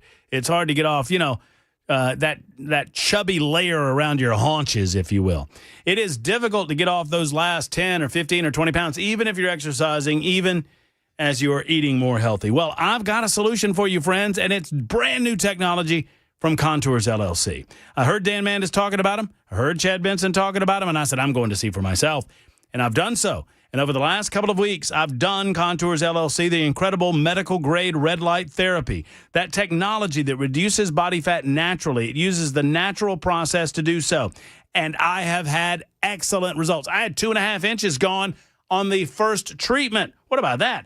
And right now, with fat loss with no incision, they guarantee that you will lose inches all over your body. All you have to do is contact them at 615-236-9960. $99. They're running a first-time special, and it's an incredible deal. Go and try it, and I think that you'll keep going back again and again because, after all, what do you have to lose but inches? The holidays are coming up, and at Contours LLC, they want to develop a program that is right for you, that's going to take off those inches, that make you feel more confident and better when you go to holiday parties or when you see loved ones that you've not seen for some time. 615-236-9960 or contact them via the internet at contoursllc.com.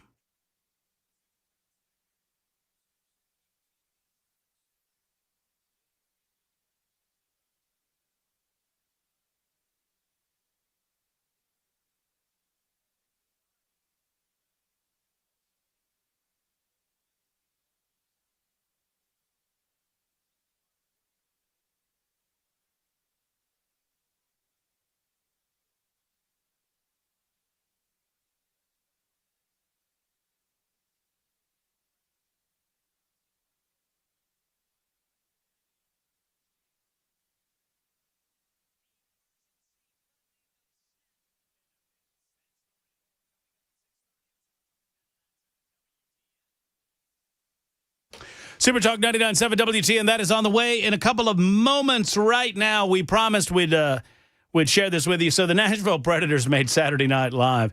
The Preds, I mean, the hockey season's back up in earnest, right? I mean, that's been going on for a couple of weeks now, I guess. Yeah, at least. they played around 12 games. Yeah? Do we know what the Preds' record is right now? Giddy up. Let's get on that. I'll tell you what, while you're doing that, I don't mean to ask you to multitask in there, but the Predators were featured in a pretty funny skit. I don't watch. They are 5-6-2. Well, that's 6th place in their division. That's not good. That's not good. There's 6th place in their division, but number 1 in our hearts. This Saturday Night Live skit was pretty darn funny. If you missed it, and I'm sure most of you did, listen. And if you're watching on Talk TV, YouTube, Facebook, Twitter, Twitch, Rumble, you can watch this. Here's the SNL skit featuring, mentioning the Nashville Predators. The hockey PSA on Saturday Night Live from last night. Having a good, I'm a Predator in my community. Jackson, are you a Predator in your community? It's time for the news on Super Talk 99.7 WTN.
Hello, friends. It's Matt Murphy, and it is open enrollment season for many of you, most of you, with regard to your health insurance. Obamacare is at it again, folks.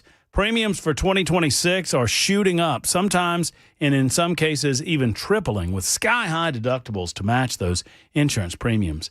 If you are concerned about your insurance, if you're concerned about the rates that you're paying, if you're concerned about the program that you're on, you do not have to play by Washington rules.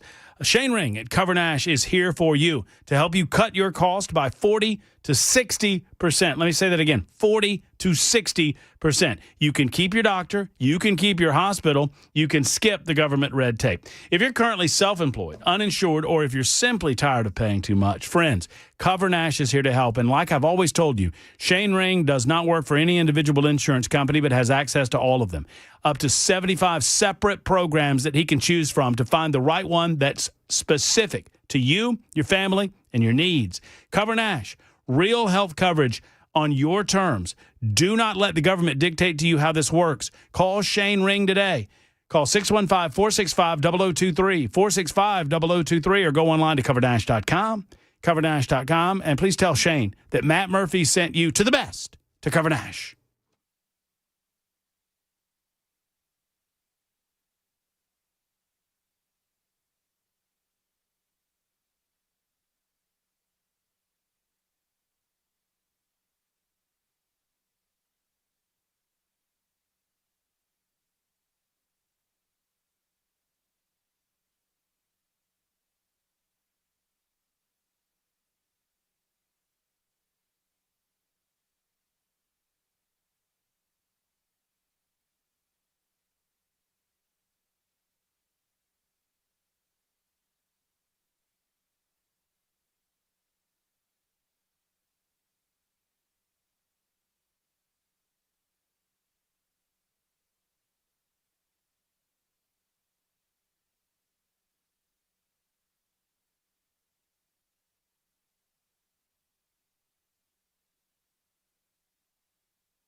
Someone has written me, 8852 writes in and says, please drop the Mike bit. It's not funny anymore.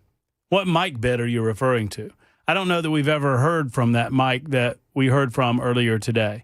I was trying to be kind to him. I think the super texter is under the impression that Mike was our regular Mike. Our regular Mike called us earlier today and we didn't take his call. So we're trying to limit the regular Mike's ability to get on the airwaves on a day-to-day basis because less of regular Mike is better. Less is more.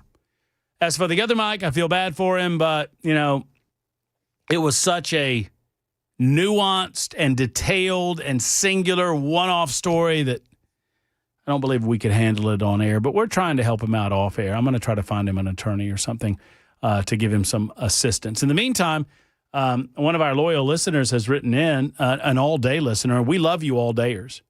All-dayers from morning till night. I love you. I appreciate it.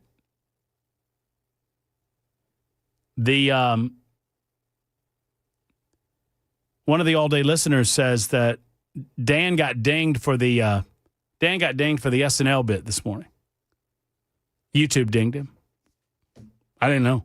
Oh, so we're going to get dinged? I don't know. What does that mean, get dinged? That means they flag us because we're playing something we not to play? Probably. But we're playing something from their platform on their platform. Why would they ding us? I don't know. I don't know either. I don't know either, Jackson. How do they know Dan got dinged? I don't know. I don't think Dan's been dinged in a long time. That's just me talking.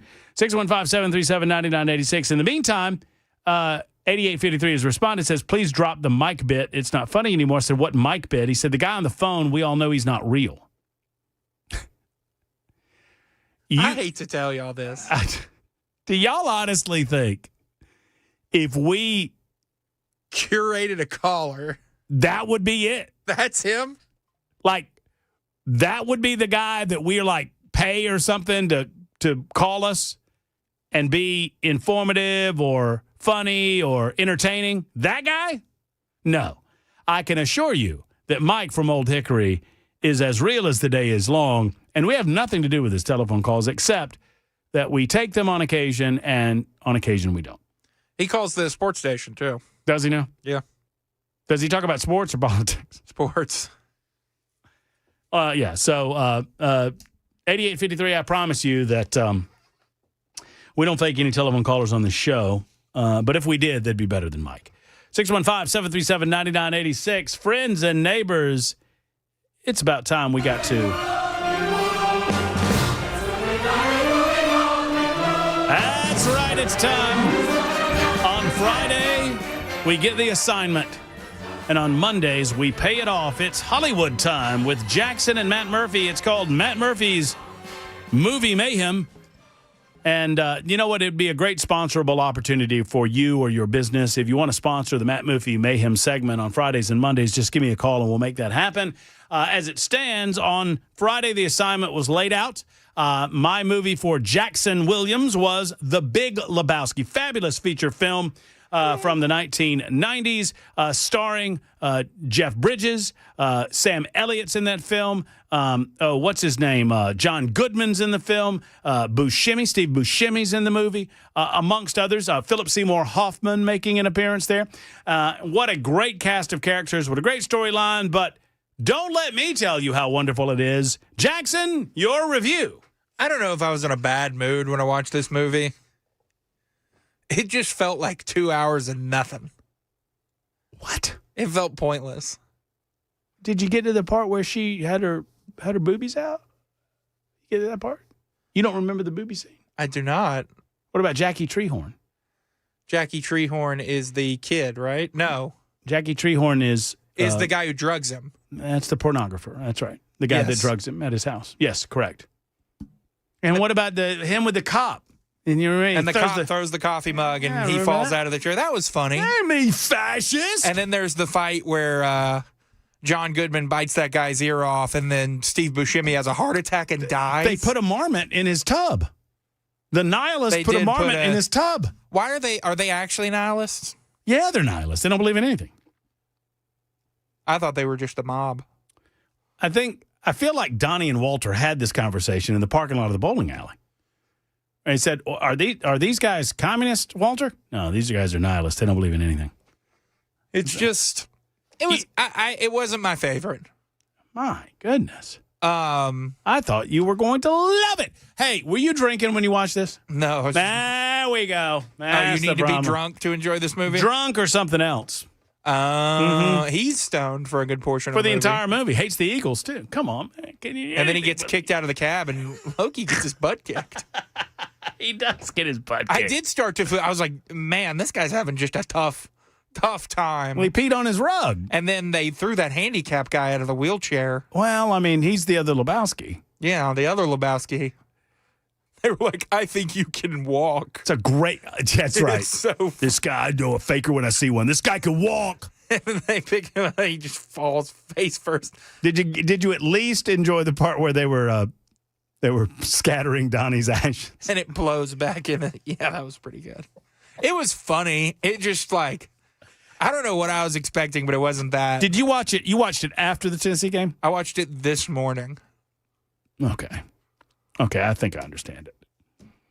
I've never not had a drink when I watch that movie. Oh, I watched it at 9 o'clock in the morning. Typically, when I watch The Big Lebowski, if I make a point to watch The Big Lebowski, I will enjoy a Caucasian, as the dude calls them. That would be a White Russian. That's what he refers to it. That's the vodka milk drink he was making, right? Yes, vodka Kahlua and milk is a White Russian. So delicious. I'm surprised you didn't appreciate the artistic nature of the chick on the. Remember, she's naked when she swoops in. Maybe I was looking at my phone or something when that happened. Is it a quick scene? Yeah, I mean she does that when he first meets her. She's the sister. Yeah, of the other Lebowski. She gets naked? The redhead. Yeah. Right as he meets her, she puts on. So she gets off the contraption and puts on a robe. Oh, so I know that. See, yeah, I just missed that. You missed that with the weirdo-looking guy in the corner. Yeah. That guy. I mean, yeah. Mm-hmm. Missing a pinky toe. I'll give it three stars. 3 stars? 3 stars. All right. My movie was the feature film Air from 2023, starring Matt Damon, Ben Affleck, and you didn't tell me that Chris Tucker was in it. He is. He's good in it. Great character in that film. All of the acting was top-notch. This is the film about how Nike, which was the third place basketball shoe company in the United States of America behind Converse and Adidas, how they took over the marketplace by creating Air Jordans and eventually dominated the basketball space in doing so. And this was that story. Jackson recommended it. I was trepidatious. I didn't know if you were not trepidatious. You were whiny. Okay, that's fair. I was whiny about it. Watched it. Loved it.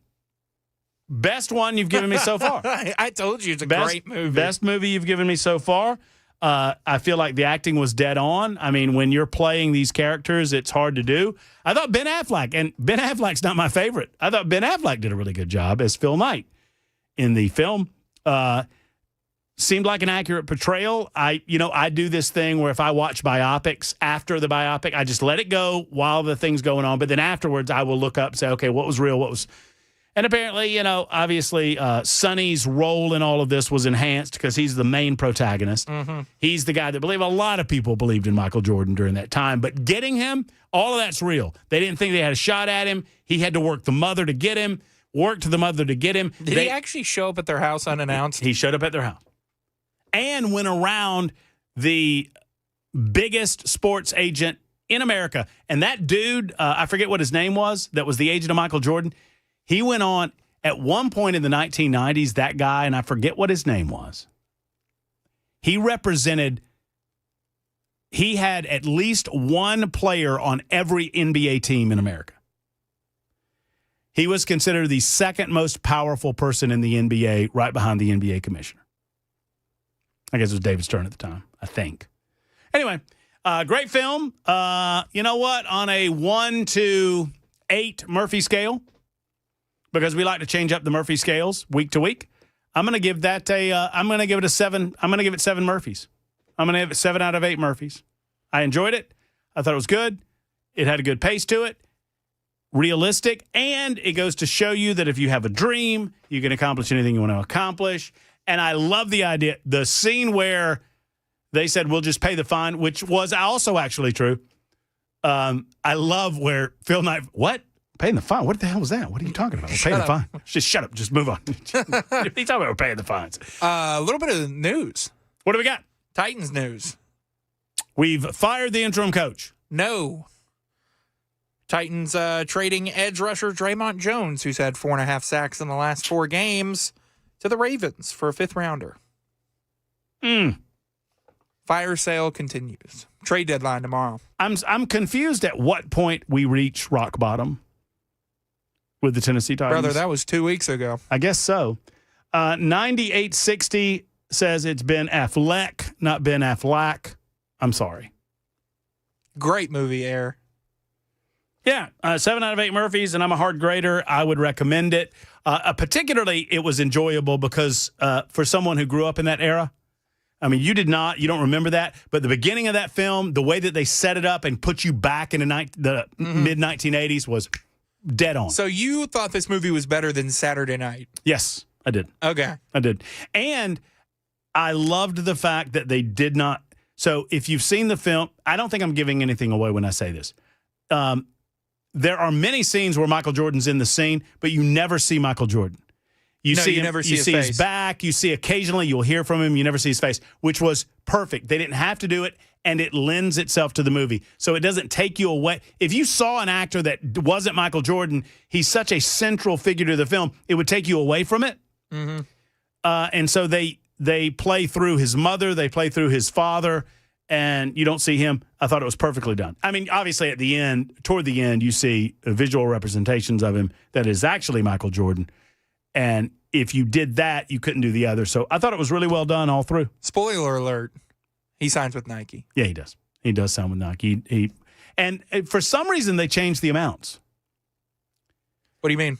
According to several articles that I read about the movie, the amount that Nike gave him was more than $250,000 a year. But they changed the amount to $250,000 a year. I don't know why, but probably flowed off the tongue, or maybe an actor in a take said 250, so they maybe so. It was the best take they had, so they went with it. Well, one way or the other, good film, highly recommended by me. The Big Lebowski is a fabulous film too. I don't care what Jackson says. It's 51 after the hour on Super Talk.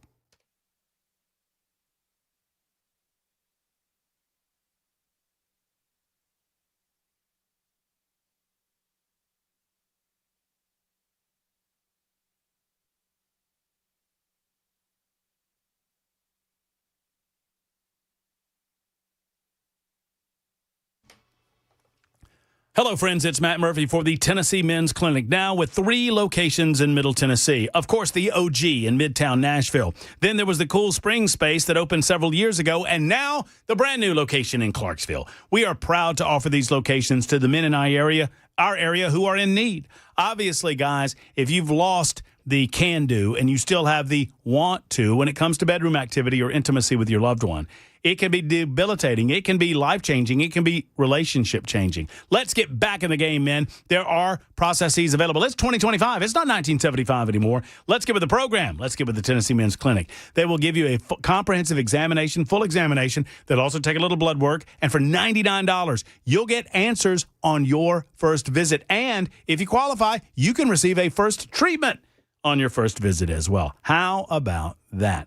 Guys, do not trust the internet when it comes to this. Do not trust these pills online when it comes to this. Let's trust a qualified urologist right here in town. $99. Give a call today. 615-208-9090. 208-9090 for the Tennessee Men's Clinic online at TennesseeMen'sClinic.com.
Selling your home can be stressful, but it doesn't have to be. Get a guaranteed offer from Mark Spain Real Estate. There are no showings, no open houses, no stress. Work with the #1 real estate team in the U.S. and close with confidence. Go to markspain.com today.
I did not get to Larry Bouchart's saga today, and I apologize for those of you waiting on that. I did not get to UK Stonehenge and the free speech case over there. I had several other moments from Donald Trump's 60 Minutes interview that we did not get to. I mean, it was a big show. We talked about the Columbia Dam for a little longer than I thought we would. That absolutely exploded. And I appreciate those of you commenting and weighing in on it. And I appreciate all of you weighing in on the super text line, on the YouTube chat. There's a lot of things going on in the YouTube chat. Love you guys over there. And I appreciate you listening or watching on whatever platform you listen or watch on. And I thank you for supporting the show. I really do mean that. I do consider you to be a big part of the family. Jackson's a big part of the family. And I feel like you've held up today pretty well. I think you're doing better today than post-Georgia loss. No, it's worse. Is it worse? I mean, yeah. Well, you're faking it. You're doing a pretty good job faking it. But here's the deal, Jackson. At the beginning of the season, I think there was an expectation. I know there's hope, but there was an expectation that there'd be a slight backstep. Is that fair? I heard a lot of 9-3 at the beginning of the season. Unacceptable. Okay. 12-0 every year. All right. The rest of the SEC has to lose every game. Okay. I mean, I don't think you're going to get that. I think it's like literally impossible, but maybe. Who knows? And then there's this, and I will delve into this a little more in depth tomorrow because we don't have the time to do it tonight. But if you're thinking about Donald Trump's call to eliminate the filibuster, eliminating the filibuster is a bad move. You give the Democrats two huge victories. One is short-term and the other is long-term. Short-term, they get out of the government shutdown mess that they created. They did this. And they will then proceed to claim victory, and the compliant media will allow them to do so. Hold the line, the Democrats will cave. That's number one. Number two, long-term. Long-term, Democrats do not believe in the rule of law. Democrats do not believe in the filibuster. And they would just as soon it be gone forever. And you're giving it away.